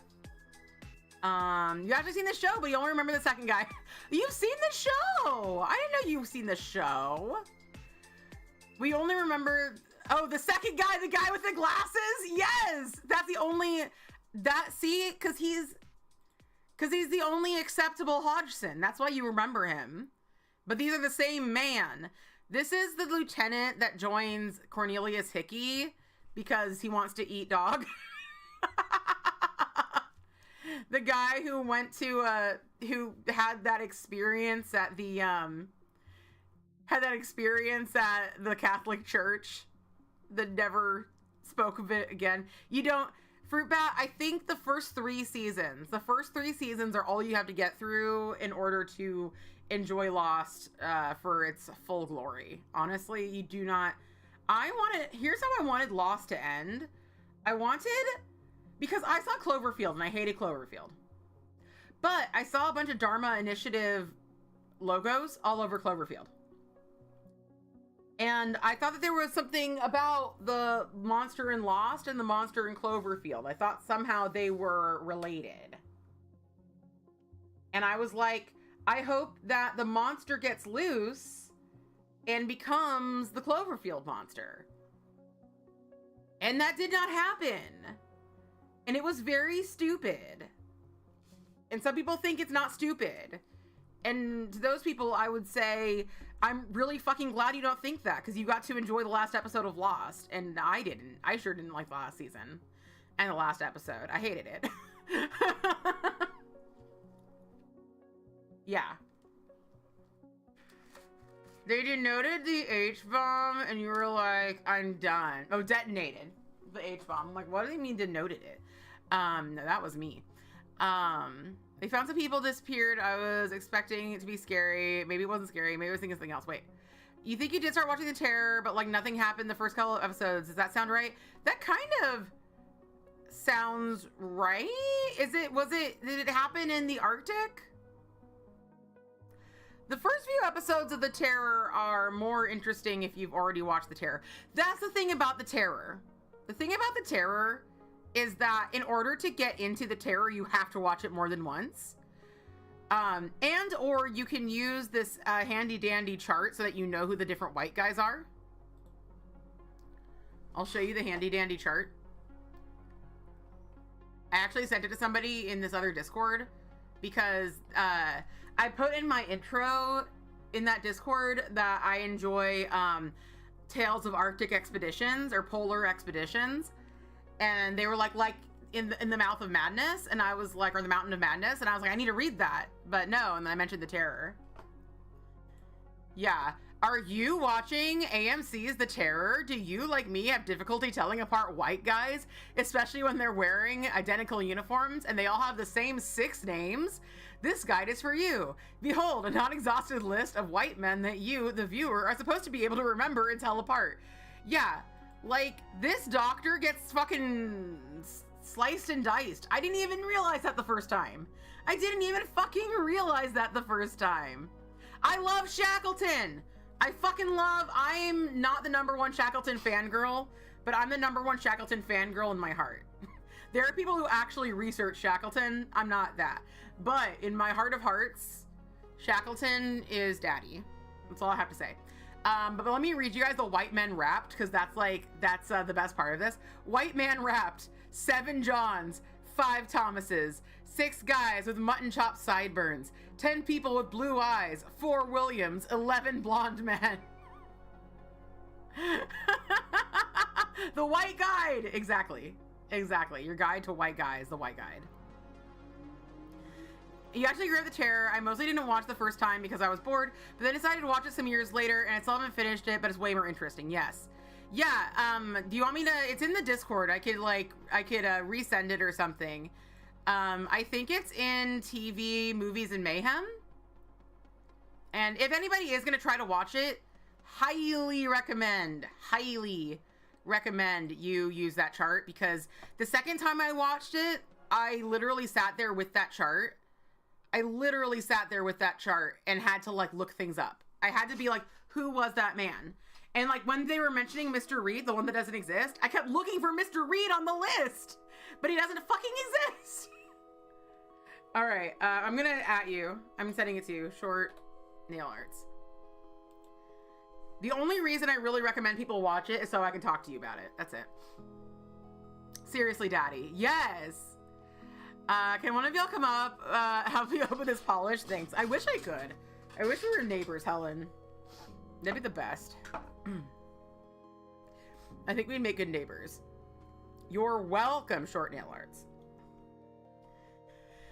But yeah, no, it's really hard to follow the first time. It's really hard to follow. So like, yeah. If you want to get into the terror, you gotta be like willing to spend some time on that. And is it worth it? No, it's not. Honestly, TBH, not really.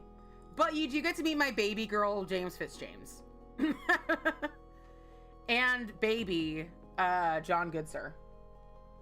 Or is it Henry? Henry Goodsir.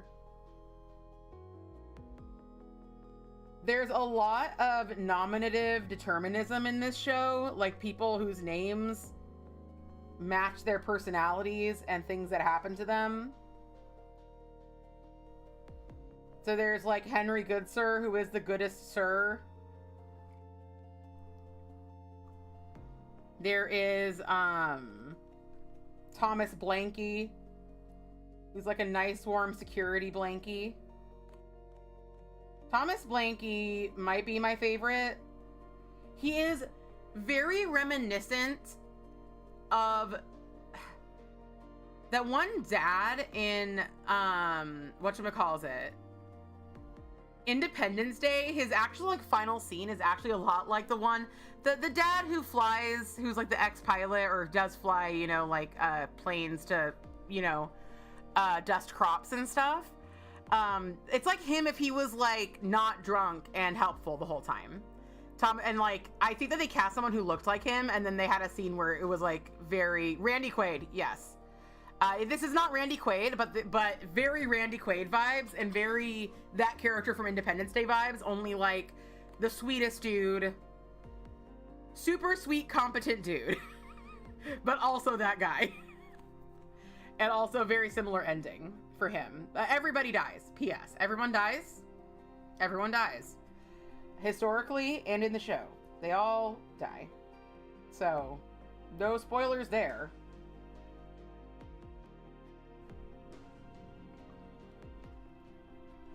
But yeah.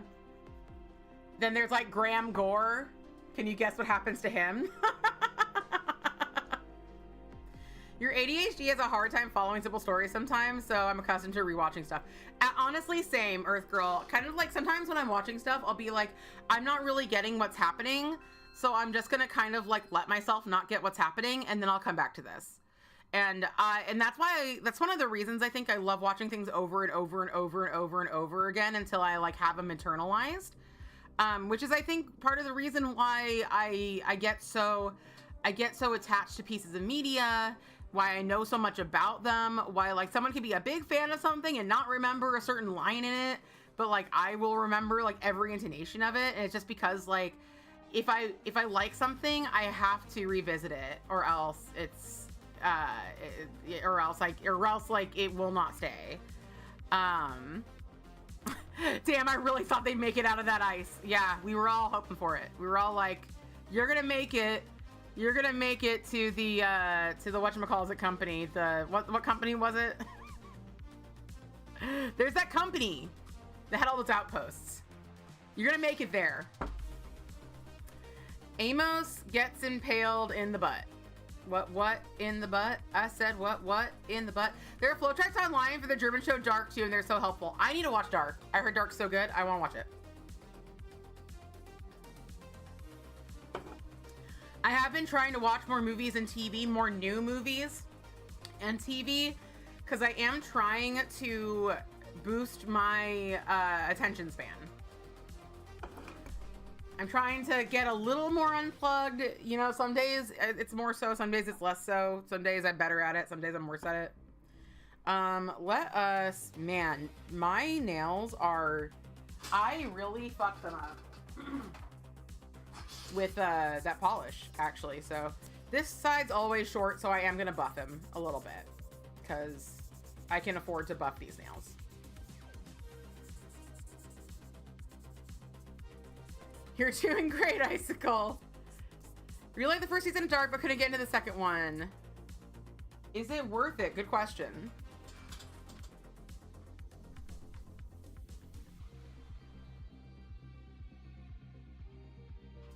Orly, I'm so mad at you right now. I'm so mad that they haven't gotten back to me about my email. I have sent a second follow-up email to Orly. Number 2.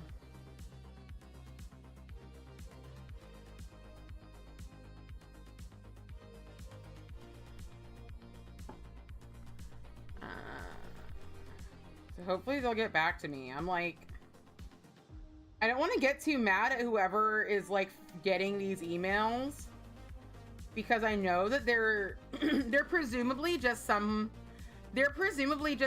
customer service rep, and presumably they've been told to not reply.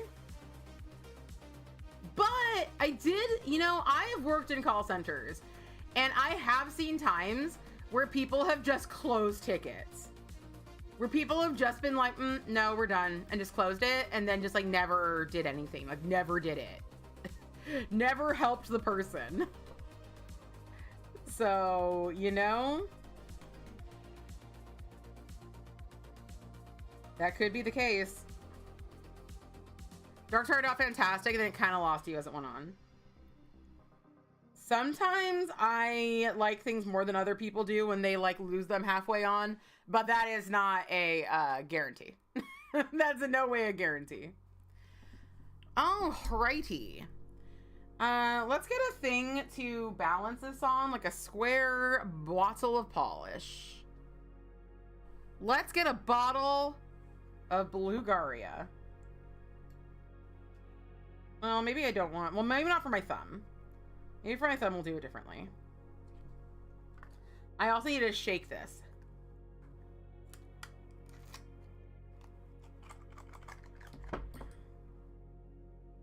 The beautiful Cleona bottle. My first one. Looking gorge. If you like Arctic thrillers, there's a show on Max called The Head that I recommend. Ooh. I tend to enjoy The Head, so... I do like Arctic thrillers. I really do, so I will check that out. I will check that out. I love stories. I love stories of Arctic survival. So Shackleton, if you don't know the story of Ernest Shackleton's trip to the Arctic, the Antarctic, everything went wrong. Everything fucking went wrong for him and his dudes, and everybody survived. Everybody survived against all odds, and it's just so beautiful. And then there's a Franklin expedition where everyone fucking died. And I also love that. And then there's a thing where pretty much everybody dies, but Kurt Russell is there, and we get to appreciate him before he presumably dies at the end of the movie. We don't get to see it.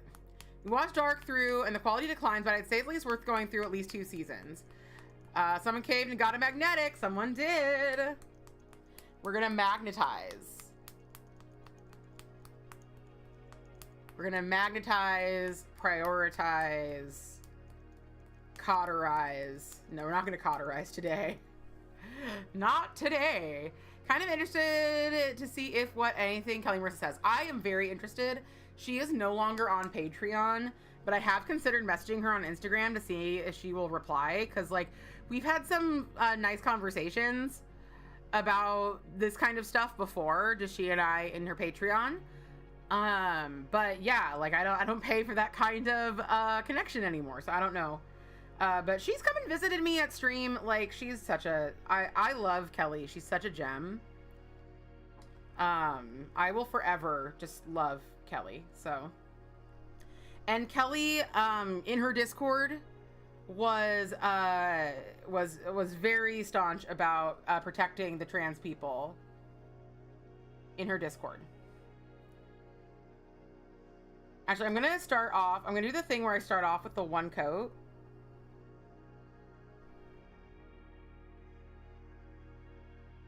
The one coat unmagnetized, and then we're gonna come back.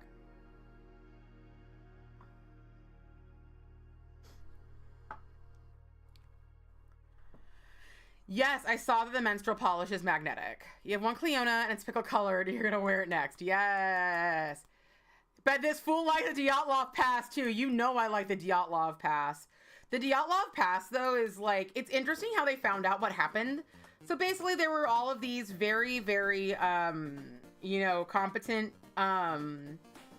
very competent hikers that went on a snow hike and camping. And their campsite was found like avalanched in, and then their bodies were found like away from it in various states of undress, and like some of them had internal damage and not external damage, and some of them had their like eyes and tongues removed. And people for like decades were like, this was the Russian government, this was this was that, this was like aliens, this was like all this bullshit. But like what it seems to be, and actually the people who animated the snow for Frozen actually did a simulation of the Dyatlov Pass and kind of helped like fill in some of the gaps of knowledge about it. So what seems to actually be the case is that there was an avalanche. Everybody had to get out of the tent very fast in various states of undress because they were getting out of the tent very fast. Some people got hurt on the exterior and not the interior, or on the interior, not the exterior, because they got like blunt force trauma that didn't break the skin. And then other people who died started getting eaten by animals, and animals go for the soft, easy to eat parts first, like your eyes and your tongue. So tragic, you know, sad, interesting, but like not exactly like a fucking conspiracy, you know? Yeah. There's a fictional reality show back in 2013 called Siberia that was loosely based on the Dyatlov Pass incident. You ate that shit up. There's also a movie that's crazy that I haven't watched, but I watched the Ryan Hollinger YouTube video on it called Devil's Pass. That seems like a pretty cool movie, except for the fact that they decided to make it about the Dyatlov Pass. They should have just made it. There's a lot of movies, the biggest one being The Greatest Showman, where people use real people and events. And in my humble opinion, they should have just made it something like that, but fake. They should have just made it someone else or something else. They should have been like, this is, you know, like, we're scratching the serial numbers off of the Dyatlov Pass. We're scratching the serial numbers off of, what's his name? Off of, fucking P.T. Barnum, you know? Yeah, exactly. Ugh, and then I have someone in my life who often will be like, well, they put it on TV, and you know that if it's fake, that people there'd be like rioting in the streets. And I'm like, no, there wouldn't be. And like, they now think that like, because they liked that movie, that like the things in it were true, and they just were not. They were just wholesale fucking made up. And I'm just like, why? I'm just like, just make it any other man. Why are we trying to like revive the image of P.T. Barnum?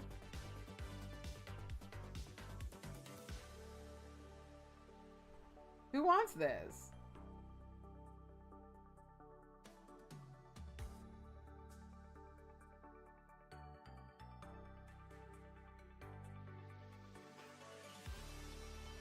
All right, so it's not totally in focus right now, but it will be on my other fingers.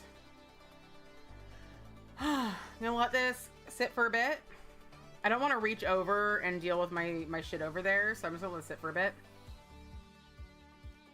And again, I'm just gonna use this like this loose magnet.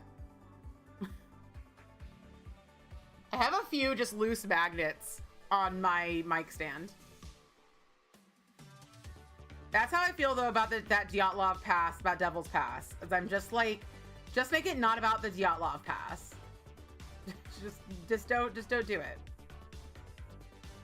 While this sits, I'm gonna shake it. One thing that Hillary from Mediocre Manny's noticed when she was really learning how to do magnetics is that shaking your magnetic every single time really helps.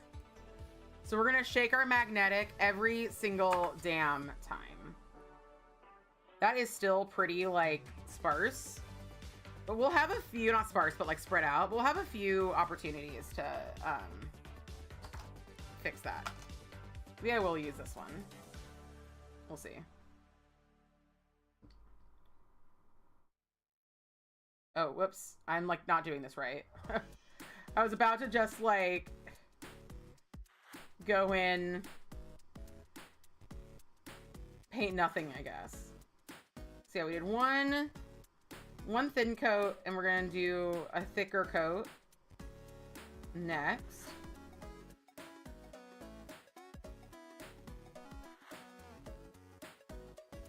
This might not have been that thick of a coat.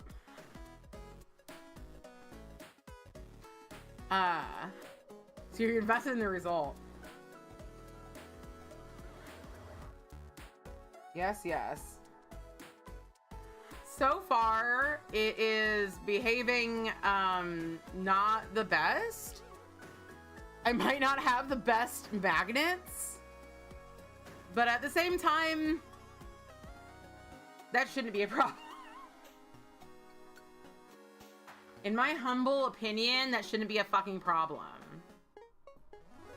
But that's just like my opinion, man. Maybe we should try the magic effect with this again.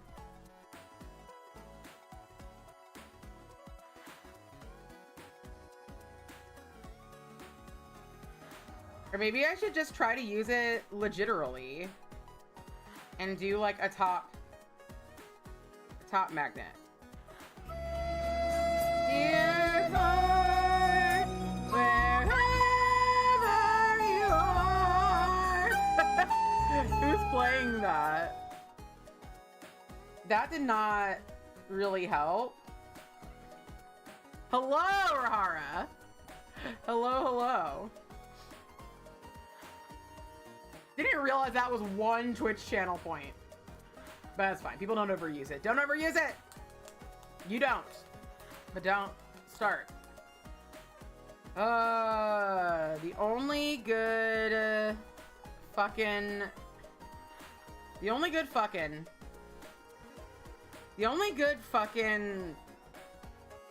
magnetic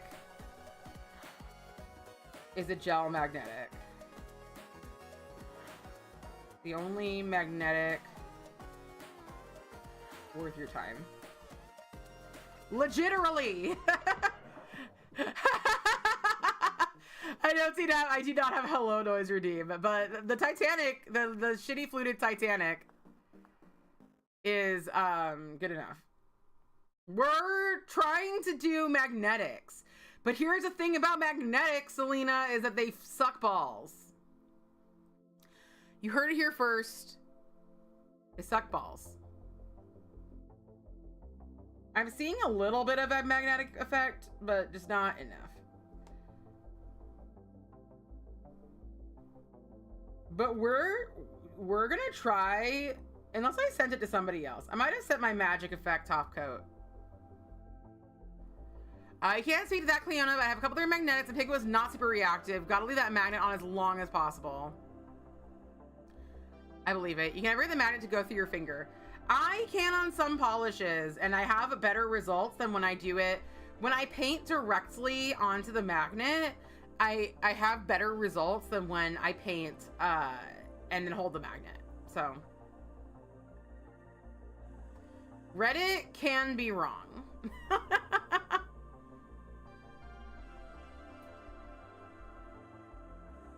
They can be wrong. I do want to use the smaller. Let's see if I have the magic effects. No. That's not it.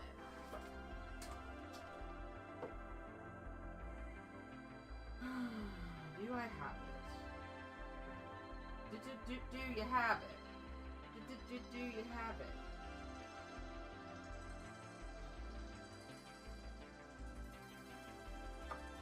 No.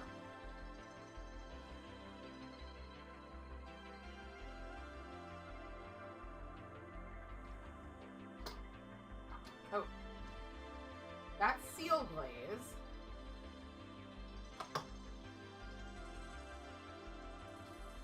Here we go. Magic effect top coat. Oh, no worries, no worries. My pleasure to answer questions.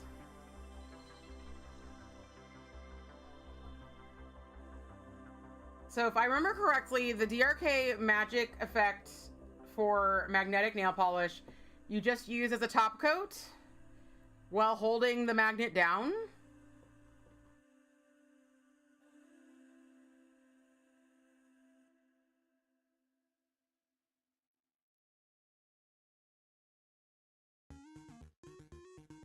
Or was I supposed to do it while it was still wet?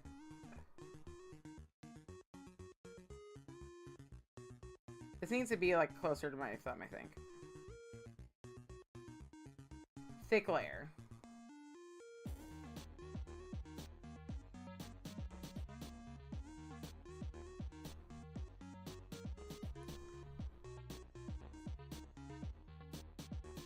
Okay, okay, okay.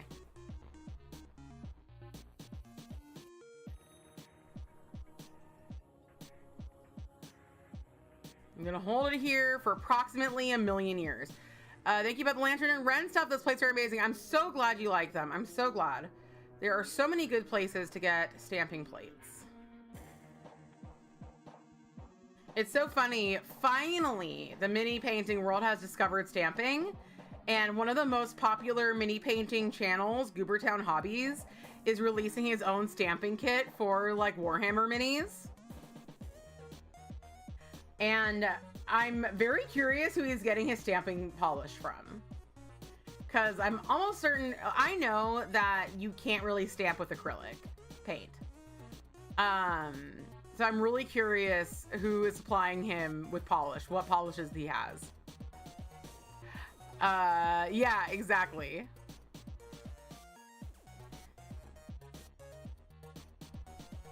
Well, I've never had like great, this does look better than it did. It does look better than it did. So all due respect, it does look better than it did. Well, let's do another thick coat here.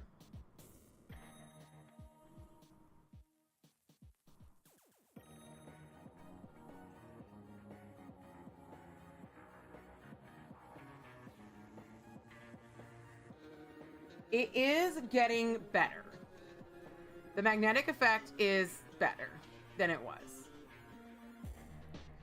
But I'm unsure that this is better than just like what I'm gonna put on my glistening glow, you know, because the glistening glow is also going to re-wet it.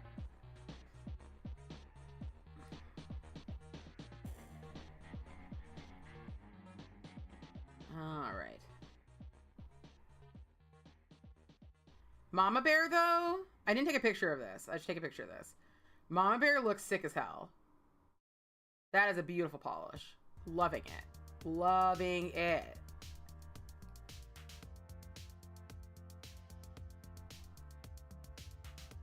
All right, let's get this one. Thumb actually looks better. Maybe I need to do like the, so I did this. I'm gonna do like another.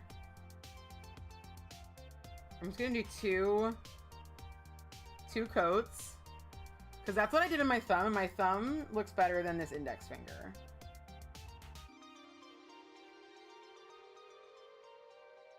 It makes the magnetic particles spread out. Do I have my new... Did I bring my new Cuticula top coat up here?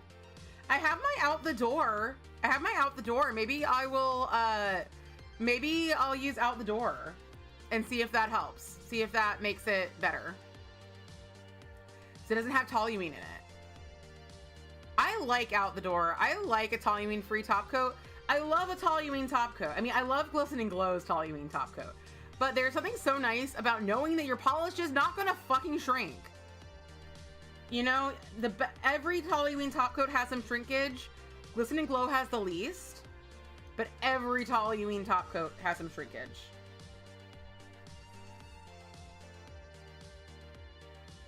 If they say that won't shrink, they're lying.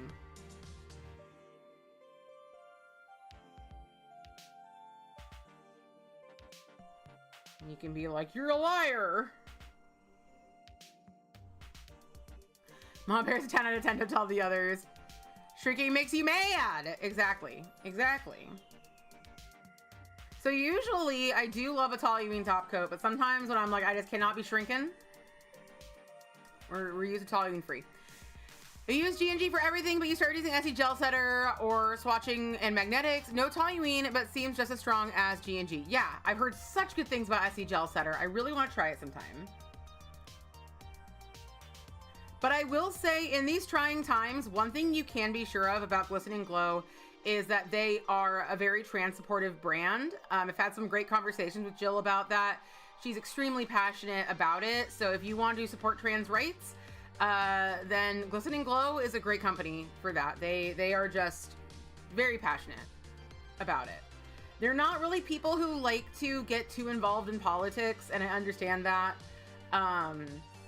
But yeah.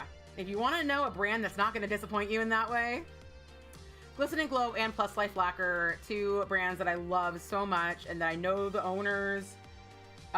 You know, two brands that found me, saw that, you know, I was a weird queer creator and wanted to be a part of that.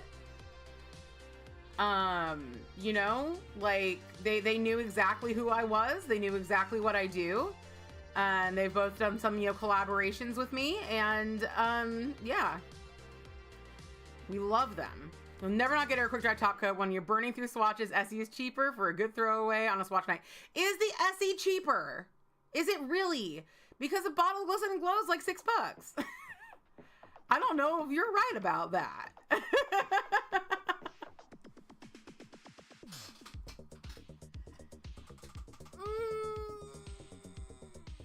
This is stretchy time. This is stretchy time. But shipping. Fair enough. Fair enough. It is more gettable. Well, I will say that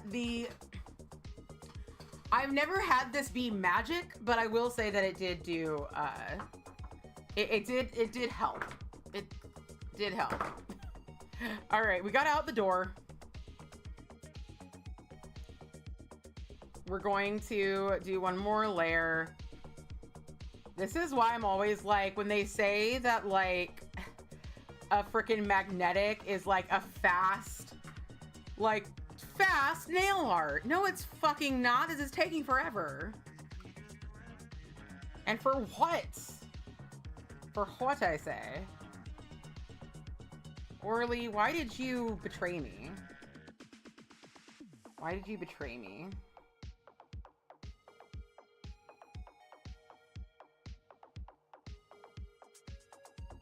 I'm forever gonna be looking at my bonder like, why did you betray me?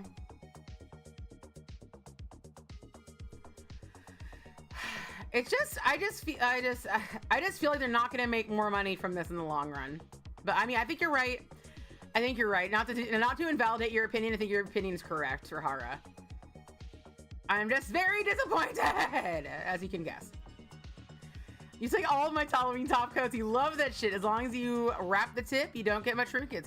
Yeah, fair enough. You know, like I said, y'all see me using, you see me rolling, they hating. You see me using Glisten and Glow most of the time. So clearly we love a toluene around here. And it is fantastic to like paint your nails and like minutes later, they are basically dry. They are, you know, like you can't like run in there and like press and smudge. That's the big thing is when you like indent it. That's the big thing. But I'm like, ooh, my nails. But yes.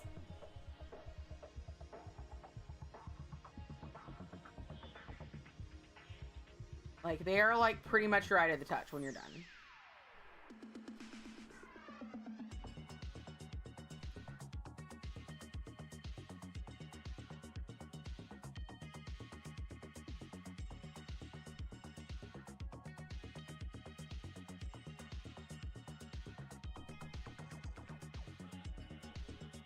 But I do think that toluene free gets a bad rap, and I don't think it necessarily deserves that. I think some top coats do, like Orly Ceylon top coat can suck my balls. It's so disappointing. It's so disappointing. Again, like I just want to reiterate that if y'all like if y'all are buying Orly quietly on your own time and not like going in my Discord and like making videos shouting its praises, I'm not here to judge you. I'm not here to, you know, rip you a new one. But yeah, it's just, as somebody who tells people what to buy, like, it's a fucking no for me, dog. Like, nah. No, you don't. No, you don't.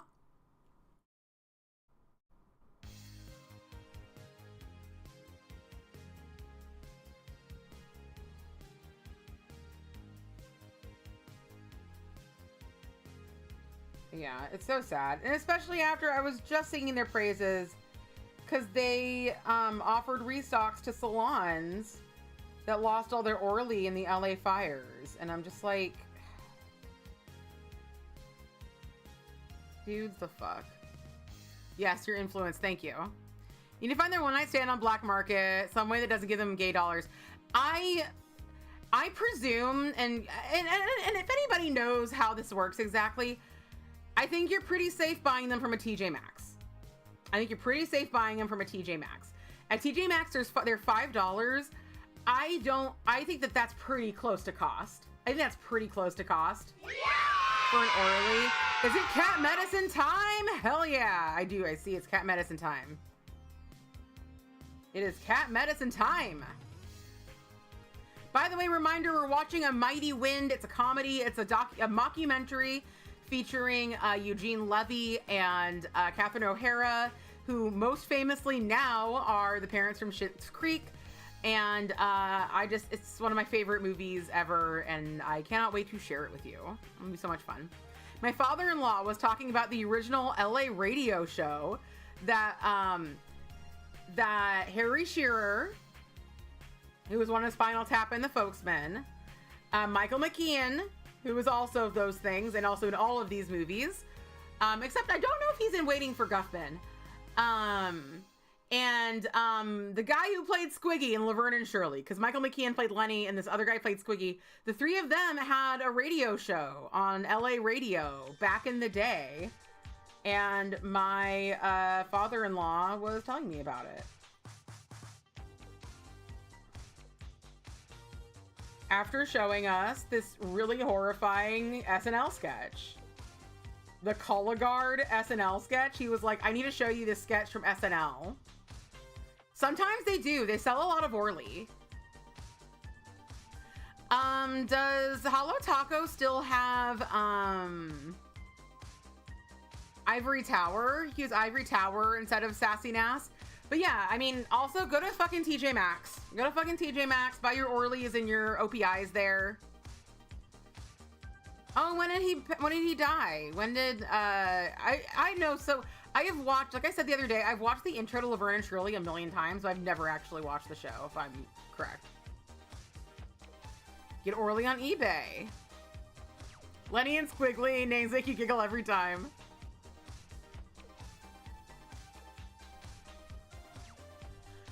Ah, what did you do today? Well, I watched paint dry. Same thing I do every night.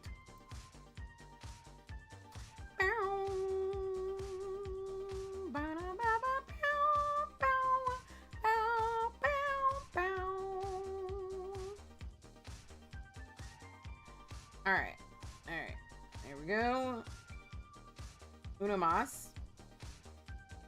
From the out the door orb. The out the door, if you will. And you know, I will. 2020 had multiple sclerosis, and he wrote a great memoir about it and died from complications. Poor guy. I knew somebody who passed from multiple sclerosis. And that's pretty much all I have to say, because I don't have too many nice things to say about them. They were never mean to me, but they... but they were a thing. You think Zoya has some off-whites too? Yeah. You know, maybe we will have to start a search for the new Sassy Nass. I did just recently restock all of my important Orleys, so I'll probably be good till the day I die. Probably. We'll be good. Yeah. It's so funny how I did finally buy like all the ones I've been waiting to buy. I like, except for the whatchamacallit collection. The Day Tripper collection. I did want to buy that, but like, who cares? But I did restock my like favorite yellow. I restocked my Sassy Nass. I restocked my white tips. I bought the Terrazzo topper I've been wanting to buy. All before this. It does look pretty good. It does look, I wish I could have gotten a sharper cat eye, but it is kind of doing what I liked that it did in the pictures. Day Tripper is what? Oh, his eyes, okay. Close friend of yours got MS last year and you feel the same about him. Just like he is sure as a person. Always been nice to you, but... You know, sometimes you just gotta be honest about a person. You don't have to be happy that they're sick. But you can be honest about them. You know, I still stand by it. Yeah. I think this polish is beautiful, but I still stand by Cert Colors has the best magnetics. They have the best magnetics. They have the worst thermals by far. The worst thermals, and they have other problems as well. But they have the best magnetics. They're the only magnetics that I like actively go for. That if I'm like, what do I want to wear today? I will often think, do I want to wear Dream Within a Dream? Because I love Dream Within a Dream.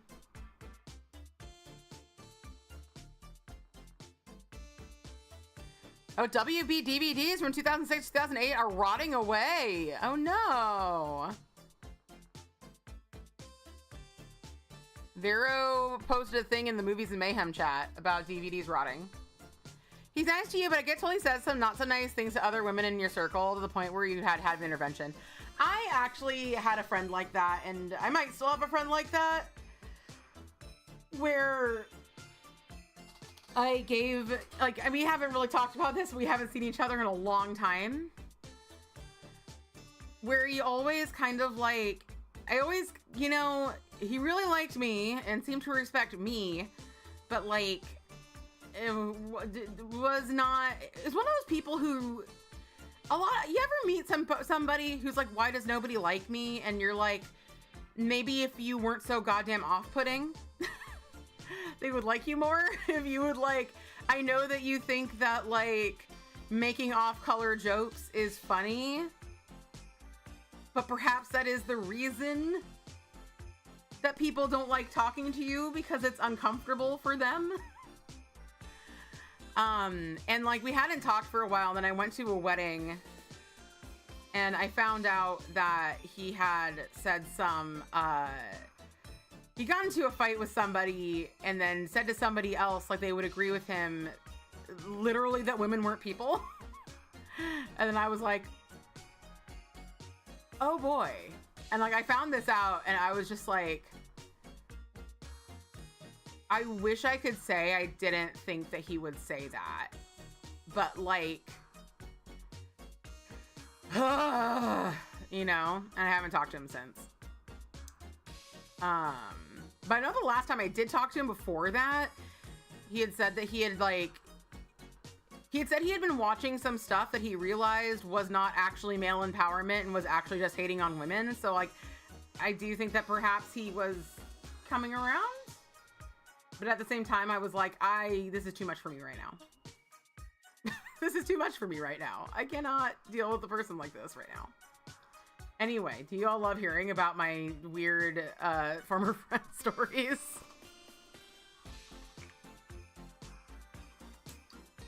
Sometimes we give people too much leeway. Sometimes we don't give people enough leeway, and other times, too much. That can happen. Oh, look, it just has. But the important thing is I have very pretty nails. I told myself that as well. But at some point, you gotta think about yourself. I've tried to be a friend to somebody for many times. I've tried to be a friend to somebody who I needed to just like actually distance myself from. And I do think that you're right. I do think that like overall it's like better. I don't really believe in fully ostracizing people from society. You know, like I believe in like our Discord. This is a safe space for queer folks. So if someone comes in here and they're like, it's just my opinion, man, I'm like, well, it's just my Discord, man, get out, you know? But overall, I do think that communication is good. And I think that your own personal peace is important to protect. But I'm not anybody. I'm only me. I'm only me, and I can only count for what I can handle, for what I can tolerate. Yeah, it's really crazy. Just how do you convince someone to care about other people? Yeah, you can't. I mean, that's the thing. You can't.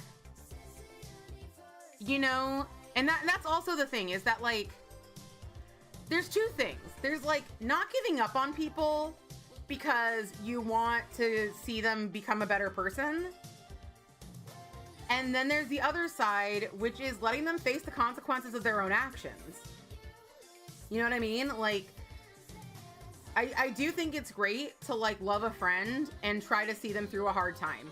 And I think that if it's a member of your family or, a close person, there's different levels to which I feel, for me personally, I'm willing to like give the person more and more grace, and hope that I get the same grace from the people like that in my life. Like, you know, I'm married and that means a lot to me.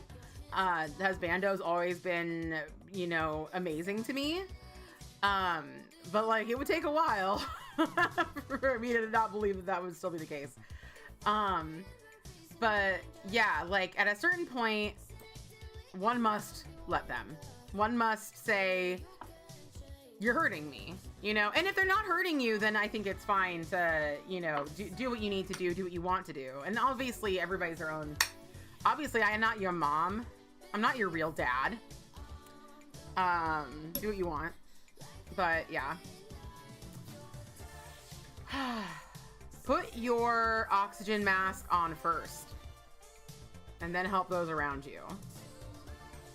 That's what I say. But yeah, I often think, how do you convince people to care about other people? It was interesting. My mother-in-law was talking about something today about, there was a speaker. My mother-in-law has been politically active. My family, on that side of the family, my husband's side of the family, has been politically active forever. And I guess my mother-in-law was at a talk, and this person was there from Mexico, and they were talking about the dangers of, extreme capitalism. And they were saying, like, because I was talking about the concept that, like, these things that, like, Trump and his people are doing, they're not beneficial to them either. And they don't seem to understand that. That, like, having less regulation is not beneficial to you. You're going to get the same listeria. You're going to die in the same plane crashes. You're going to have to live in filth whenever you leave your house and deal with people hating you. And, you know, like, Trump loves fast food. What about when fast food's not safe anymore because of what he's done? I mean, it pretty much isn't anymore because of what he's done. It's all gonna become your problem anyway. Like, there's nothing. Y'all already live in filth where I'm in my house. Exactly. I would like to pay taxes for somebody to take care of the outside of the house. Like, you can break down social services in such a selfish sounding way. I don't want to see that on my street. And you can either arrest people or whatever, or you can, like, find people houses. If you don't want crime to be happening, make it so people don't want to crime anymore. Make it so they don't need to crime, because they don't want to be doing it either. Exactly. Yeah. Holly, preach. Everybody, read what Holly said, because Holly's got it. I agree completely. I couldn't have said it better. Yeah. And leading by example, I know that that's hard at a time like this, but, you know, approaching things with loving kindness can do as much as being angry about things. And I have to believe that. I have to believe that, you know? And I'm not saying that there isn't a place for writing and there isn't a place for direct action and stuff like that. There is. But when it's somebody who does not have the power, who is part of the problem but does not have the power, I don't think it is worth it to us. To your mental health. But anyway, point is that this person was from Mexico, and they were talking about the issues with, you know, the fact that they have an underclass there. That, like, wealthy people are often afraid to leave their compounds because they're afraid they're going to get kidnapped and ransomed. And it's like, this culture that you've built, and obviously this isn't all of Mexico. I'm not from Mexico, whatever. So sorry if I'm offensive to somebody. Please talk to me about it, and I will, you know, listen. But, like, these things aren't helping those people either. And it is just so frustrating and sad and stupid to know that. You know, it's just like, you want to slap him and say, what the fuck is wrong with you? The fuck is wrong with you? Why are you doing this? But I would slap some people. I would risk it for the biscuit. Oh my goodness. So we have 30 more minutes. I'm trying to decide if I want to end early. We have 3 options. End early, play the Crush House, or maybe I stamp something on a nail. I know you're all loving my politics talk.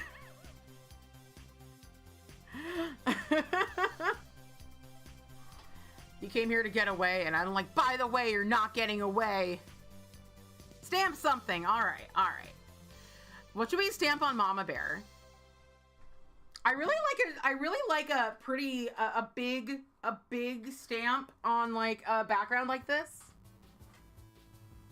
Like something really covering.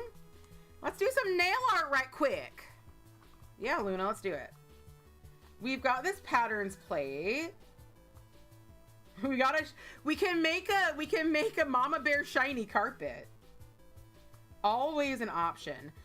This plate, it has some paisley, but the paisley is the opposite. This is like, this is the reverse. No, it's reverse. There's a nice floral pattern. Gotta bounce, go watch hockey. All right, enjoy your hockey. Enjoy your hockey. We got vegetals. Vegemitals.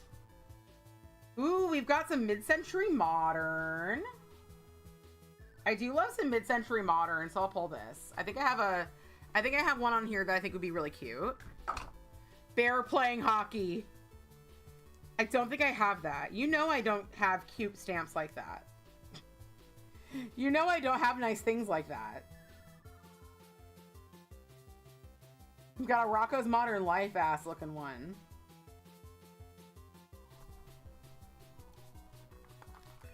You have to catch up with Lacrodactyl on both the last movies. Yes.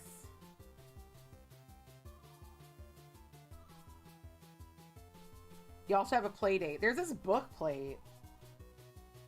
This book plate's super cute, but I just don't kind of feel like it's like what I'm going for today. You can do snake-themed snakes. We could do some Halloween vibes. Some cockroaches or cats. You got Baphomets. Baphomet's kind of like a mama bear. You want me to do snake? I don't think I've ever used the stamping plate. This is my only clear jelly stamper stamping plate, and it was given to me by Quality Nails. Honestly, I kind of see it. Honestly, want to do a brown with a blue shimmer snake skin? Snake for the year of the snake. I just wish it was a more snaky color. Let me just really quickly, let me just squeak my voice like that. Let me just.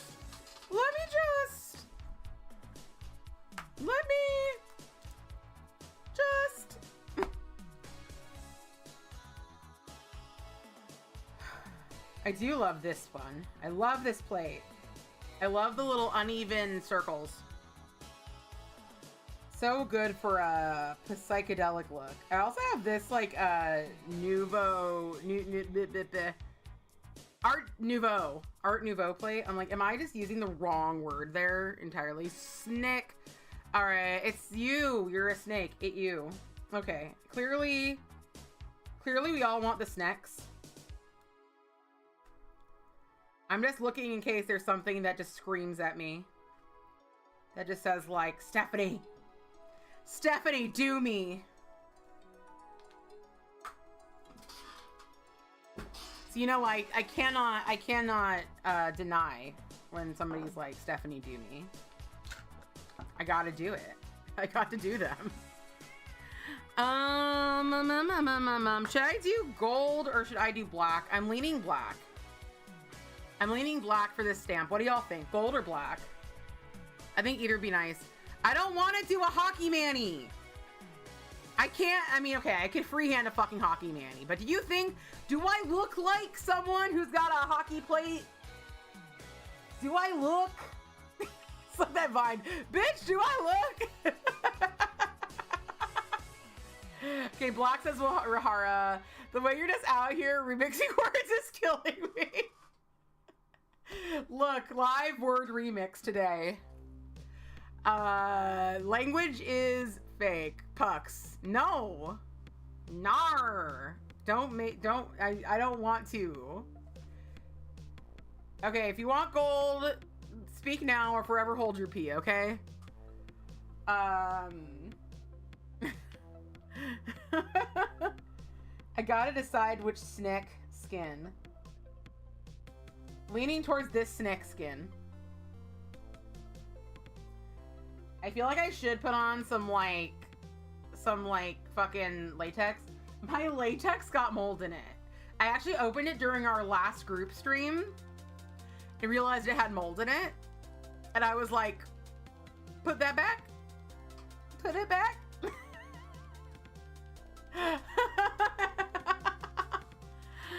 So I do need some more.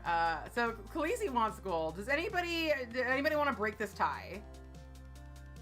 Yeah, exactly. I'm in danger. Yeah, your pee.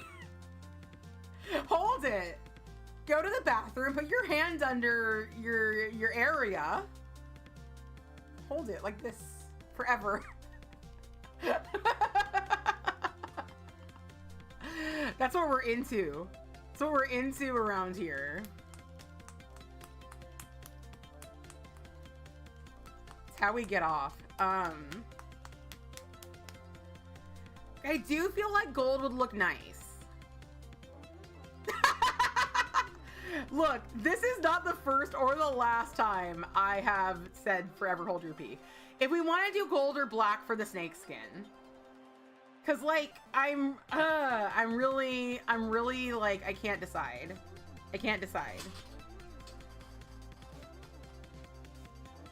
And I don't know if I want to use a bright gold or if I want to use an antique gold. If I use a gold. Okay, short nail art says black. Okay, so most people are saying black. Most people are saying black. It's gonna be one of those things where people like outvote me and then like outvote one side and then I choose the other one. I do that a lot actually, where people are like, choose this one. I'm like, let's do a vote. I'm gonna do antique gold on my thumb. And if it doesn't look cool as fuck, we'll do the rest black. There. That's what we're doing. We're doing this one on my thumb. It'll be, this is your first stream of mine. I thought it might be. By the way, welcome to the stream. This one. I'm gonna try it on my thumb. If we don't like it on my thumb, we'll move on. I always say that instead of peace. I don't know why.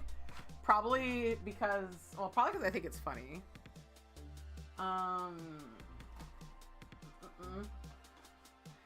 I've been forgetting to take my ADHD meds, and today I did take my ADHD meds. Oh my god. I did not realize how bad not taking them for so long would make me feel. Because I do forget them on a pretty regular basis, and I'm fine with that because it keeps my dose low. But you take off like 2 weeks and it's like how I function.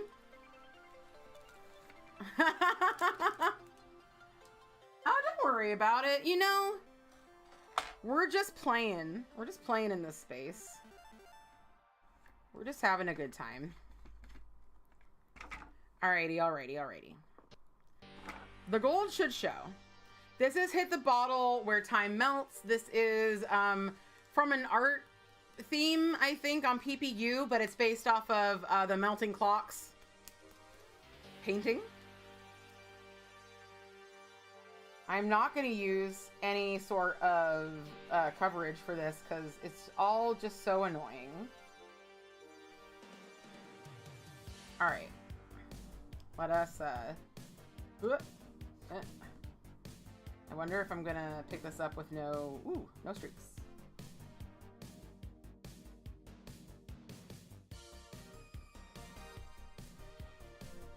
This looks lovely in a way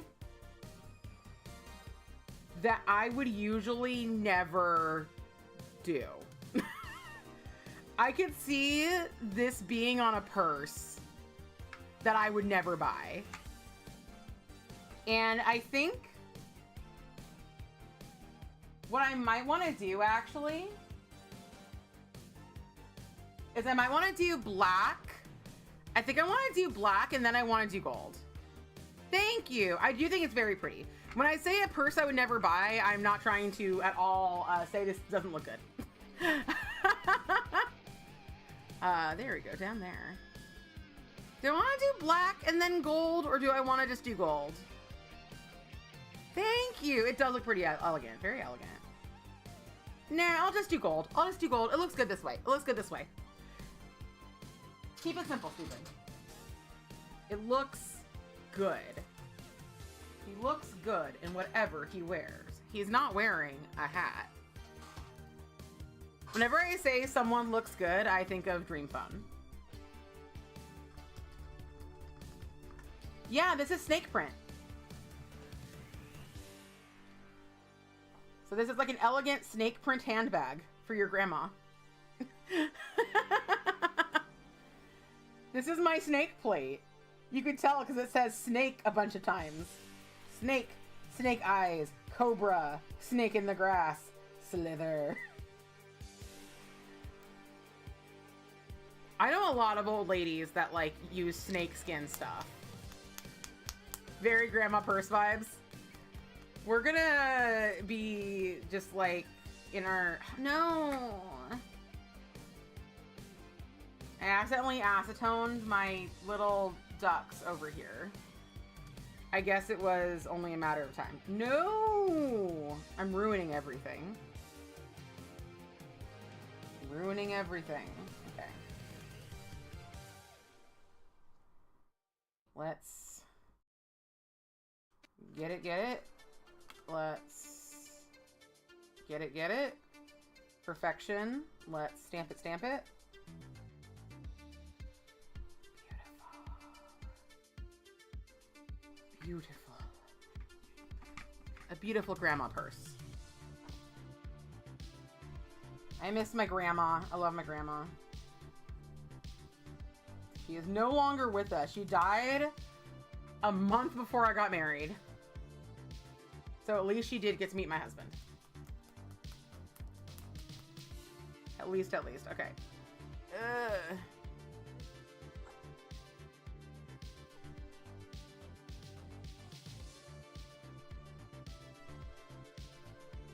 There we go. Just a nice, simple time. Hello, Lacey! This is also how I get lines ready. I press them into my stamping plate. And then I just snort them up. How are you doing, Lacey? I went over to my pinky because I wasn't picking up the whole thing. But then the whole thing didn't go down anyway. Well, the pinky's just gonna have to be one of the black sheeps of the family. Excellent! Got any Werthers in there? You know I got the Werthers. You know I'm a Werther's grandma. I got the fucking hookup.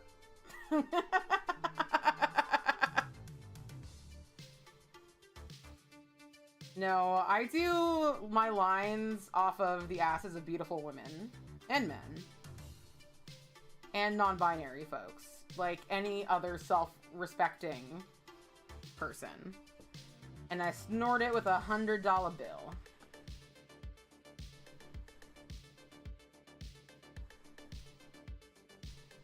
There we go. That one came off good.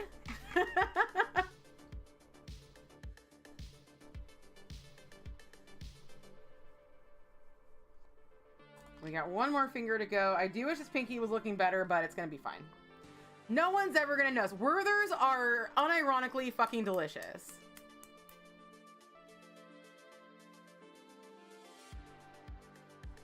That's where the old people just like fucking went off.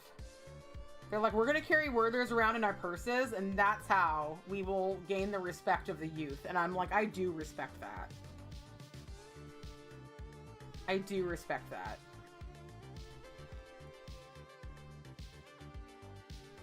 There we go. I need to clean these up, but I'll show you up close real quick before I clean them. Looking lovely. Very subtle, I feel. Where your brain just looked back in so violently. What are you talking about?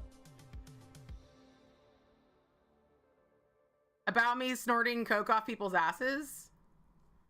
That's just something you gotta know about me. Thank you, Lacey. I'm so happy to see you here.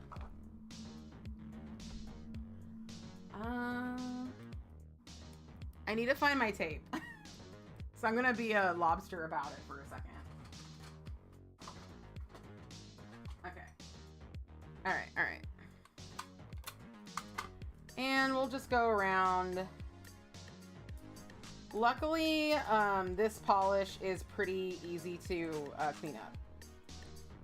It is very responsive to tape.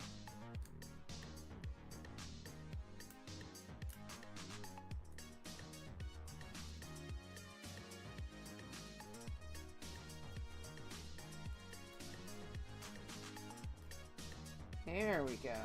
I guess I could have used my brand new teal. That would have actually been a pretty cool vibe.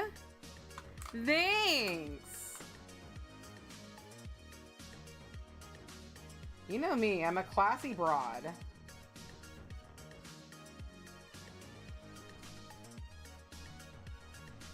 And I'll do a little bit of actual cleanup after this, but it's always better, especially with a stamping polish, to get as much up without acetone as possible, because a really pigmented polish or a polish that has these metallic bits in it is always just gonna spread like mad. And the metallic bits aren't as bad as, say, like, you know, the residue from a black polish or a white polish or like a really intense red. Oh, I'm like fucking up this top coat. Okay, I licked it and it's fine. But But still, when you take a picture, you're gonna be looking at it. I didn't get a picture of Mama Bear on its own! Oopsies. That's fine, not like I was gonna post it anyway. And not like anybody can buy it anyway. You're just vibing to the music and suddenly you were snorting coke off booties. You know what? That's usually how snorting coke off booties goes. That's usually how the party starts. I will go on the record to say, although I am no spring chicken, I've done some things in my time. I have never done coke, actually. So this is 100% a joke. If I did do it, though, it would probably be off of Husbando's booty. Because I can't think of a higher quality booty, to be quite honest.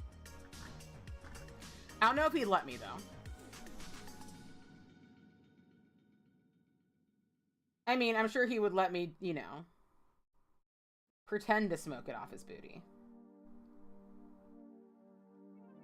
I'm gonna say that to him tonight. It's gonna be like, do you want to do some, like, you're the hot lady and I'm the rock star and I'm gonna snort coke off your booty? And he'll be like, yeah. It makes you talk a lot? Oh my god. Selena, I would explode. I can't have a thing that makes me talk more than I already do.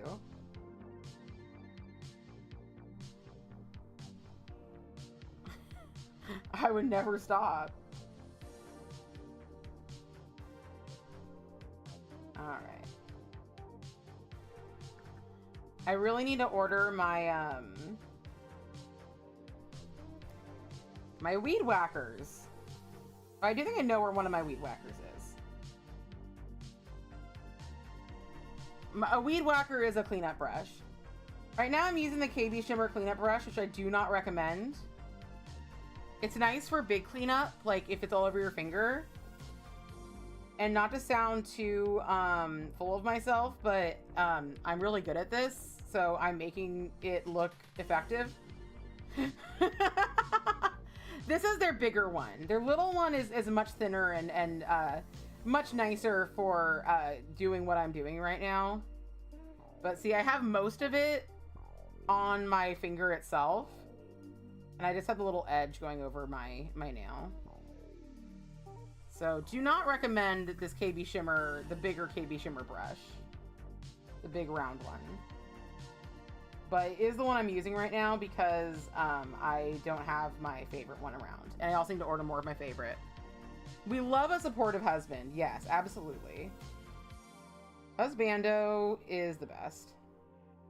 10 out of 10 would snort coke off ass. Oh. See, this is the stuff that this brush is good for. Like a big mess. Big mess down here. Not that it's doing a great job at it. Saying that's why you don't do it. Is that the only reason you don't? The only reason I don't snort coke is that I talk too much. That was like my mom. She was like, I don't smoke weed, or I never smoked weed because I just didn't want to have the munchies. I was like, valid, you know? Suddenly someone brings out the Werther's and a bag of coke and you know shit's about to get super fun. You're so right. We're dropping trow. We're snorting off booties. We're having our Werther's. We're watching The Price is Right.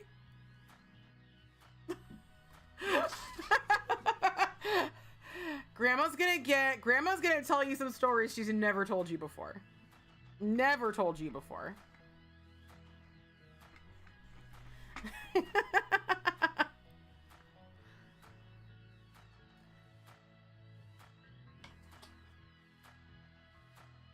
If I ever do have kids, it'll be interesting to be a grandma. But then again, we're gonna be living in a culture where there's so many people like me who are grandmas.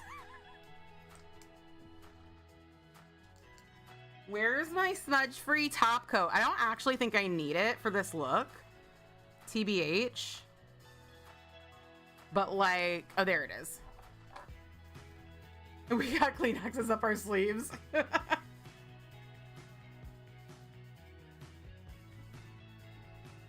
Yeah, it's gonna be... I'll be pretty normal, TBH, I think. Just your normcore grandma. My sister's really normcore. It's funny because I look at her friends and I look at my friends and I'm like, these could not be more different. These nails have those butterscotch candies all those grandmas have. That is the desire. That's what I'm going for. Who's calling me?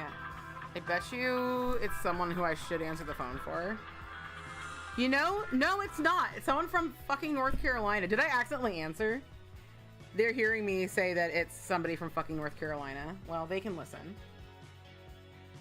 No, my sister's not a beige mom. My sister, unfortunately, has not been successful having children. She is a lesbian, which makes things hard. And many things have gone wrong. She has wanted to do it, but she has not succeeded. No, my sister's a Disney adult, is what she is. So maybe not fully normcore, but like all of her friends have like husbands and kids. You know?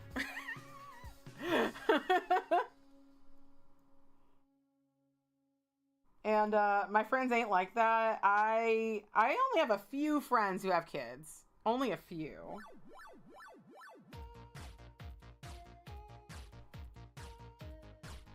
Like, she doesn't have any friends in polycules. And that's just wild to me. In this economy? In esta economia? It's normcore to me.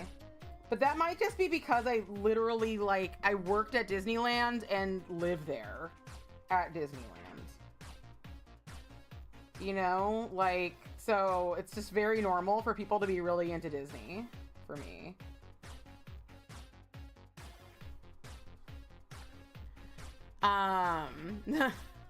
Let's see, your deranged cat mom. Those are all the kids are having. In theory, you might be a dog mom. Yeah. Yeah, I'm definitely a cat mom for sure. I still need to put the final top coat on this, so I will do that. It is looking lovely. Very subtle, very pretty. You've had dogs, cats, birds, and a rabbit. I fucking hate rabbits. I love birds. Birds are so cool. If I didn't have cats, I'd probably have birds, but I don't like having caged animals. I need an animal that can come up to me and like get in my face and be like, Mom, get out of bed and feed me.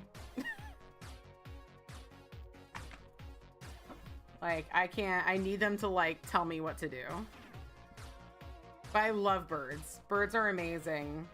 I only hate rabbits. Here's why I hate rabbits. And I don't actually hate rabbits. I don't like want them dead. I don't want them to like cease to exist. But as a child and a teenager, my mom had quite a few rabbits. Because she loves rabbits and she has loved keeping rabbits. And the thing about rabbits is that they bite, and even when they just nip, it really hurts. Even when they're like not doing it on purpose, it really hurts. Whereas like dogs and cats, like if a dog or a cat playfully bites you or nips you, like it's usually not that big of a deal. The rabbit, it's like always ends in blood. Monty Python the Holy Grail made you scared of rabbits as a kid. Just having rabbits made me scared of rabbits. So there was that. And the fact that we never potty trained ours, so they would pee everywhere. Now I know that you can potty train a rabbit. We just never did. And also, the longer you have a rabbit, the more likely it is to like die in a horrible and disgusting way. Like, they are not meant to live very long. And like,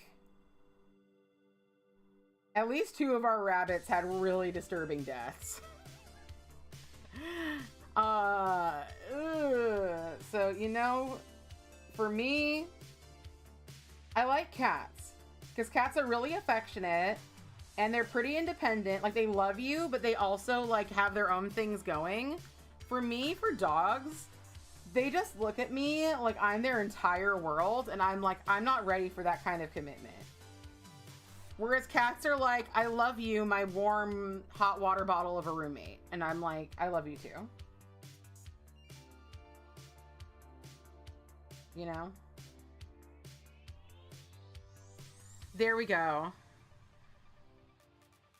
Rabbits are very intensive care pets. You have to be handling them constantly. Yeah, exactly. Exactly. And we, you know, like, yeah, obviously people do love rabbits. But yeah, that is, I think that a very important thing about pets, and I'm sure everybody who loves animals will agree, is you have to understand your own limitations and your own strengths and weaknesses.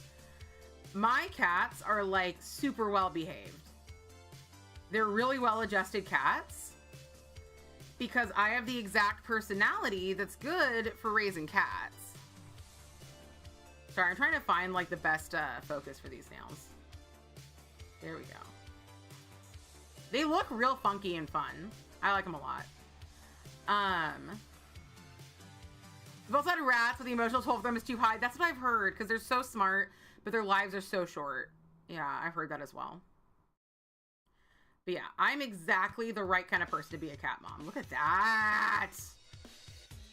It looks so cool, everybody. So cool. Yeah, they're super smart and super sweet. Yeah, that'd be super tough. I've had my cats for like 11 and 12 years, is it? No, 10 and 11 years is how long I've had my cats for. And yeah. Yeah. That would be very tough. Cats are pretty long-lived. Cats, maximum affection, minimum work. You know? That's what I love about them.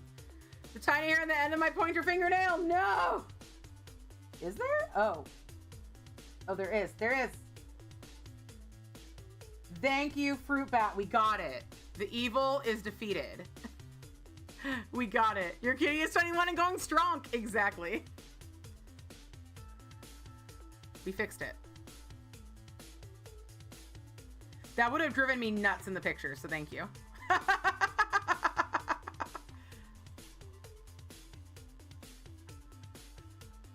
And those are the super fancy rats. The breeder has to be specifically cultivated for genetic stability. That's crazy. I don't get my animals cultivated anywhere. I get them cultivated by the fucking pound.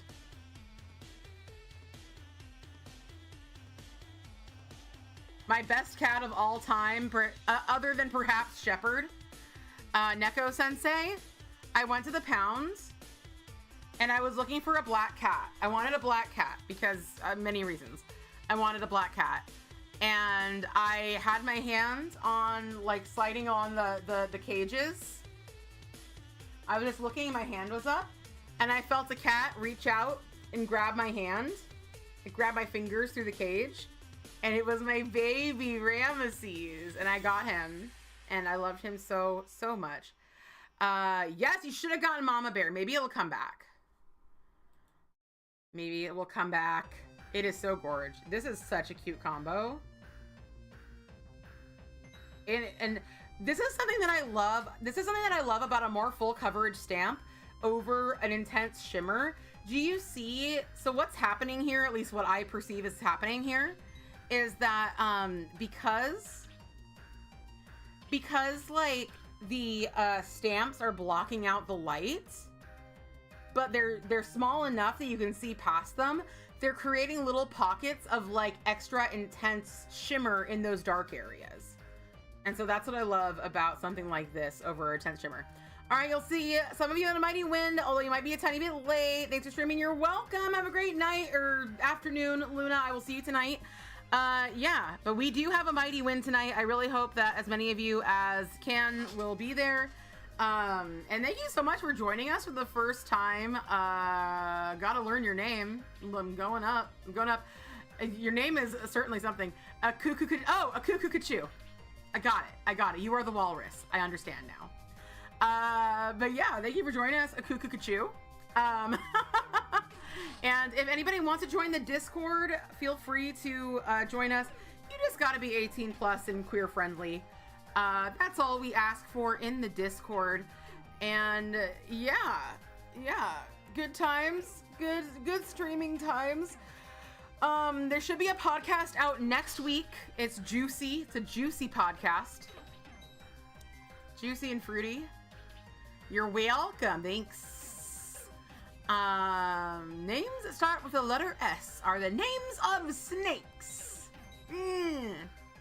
My favorite line in Suspiria. Anyway, I don't know what I'm saying. The point is, we're watching a damn movie tonight, and then we're gonna do other stuff, and then I love you all, and we're gonna have a great time. You don't know the fucking song? You're welcome for stressing. I really like the idea that you were thanking me for stressing. Someone's got to. I'm doing the Lord's work. It's me, the snake. Yes, it's you and me. We're snakes. Yeah, anyway, there will be a podcast this week, and I think maybe tomorrow I'll try to finish the Crush House on stream. I don't know what time that will be, but I don't think we have a lot going tomorrow, so I think that would be a fun thing to do. Yeah, anyway, all right. I'm gonna miss you all for the next 2 hours. But yeah, 5 p.m. PST, Mighty Wind in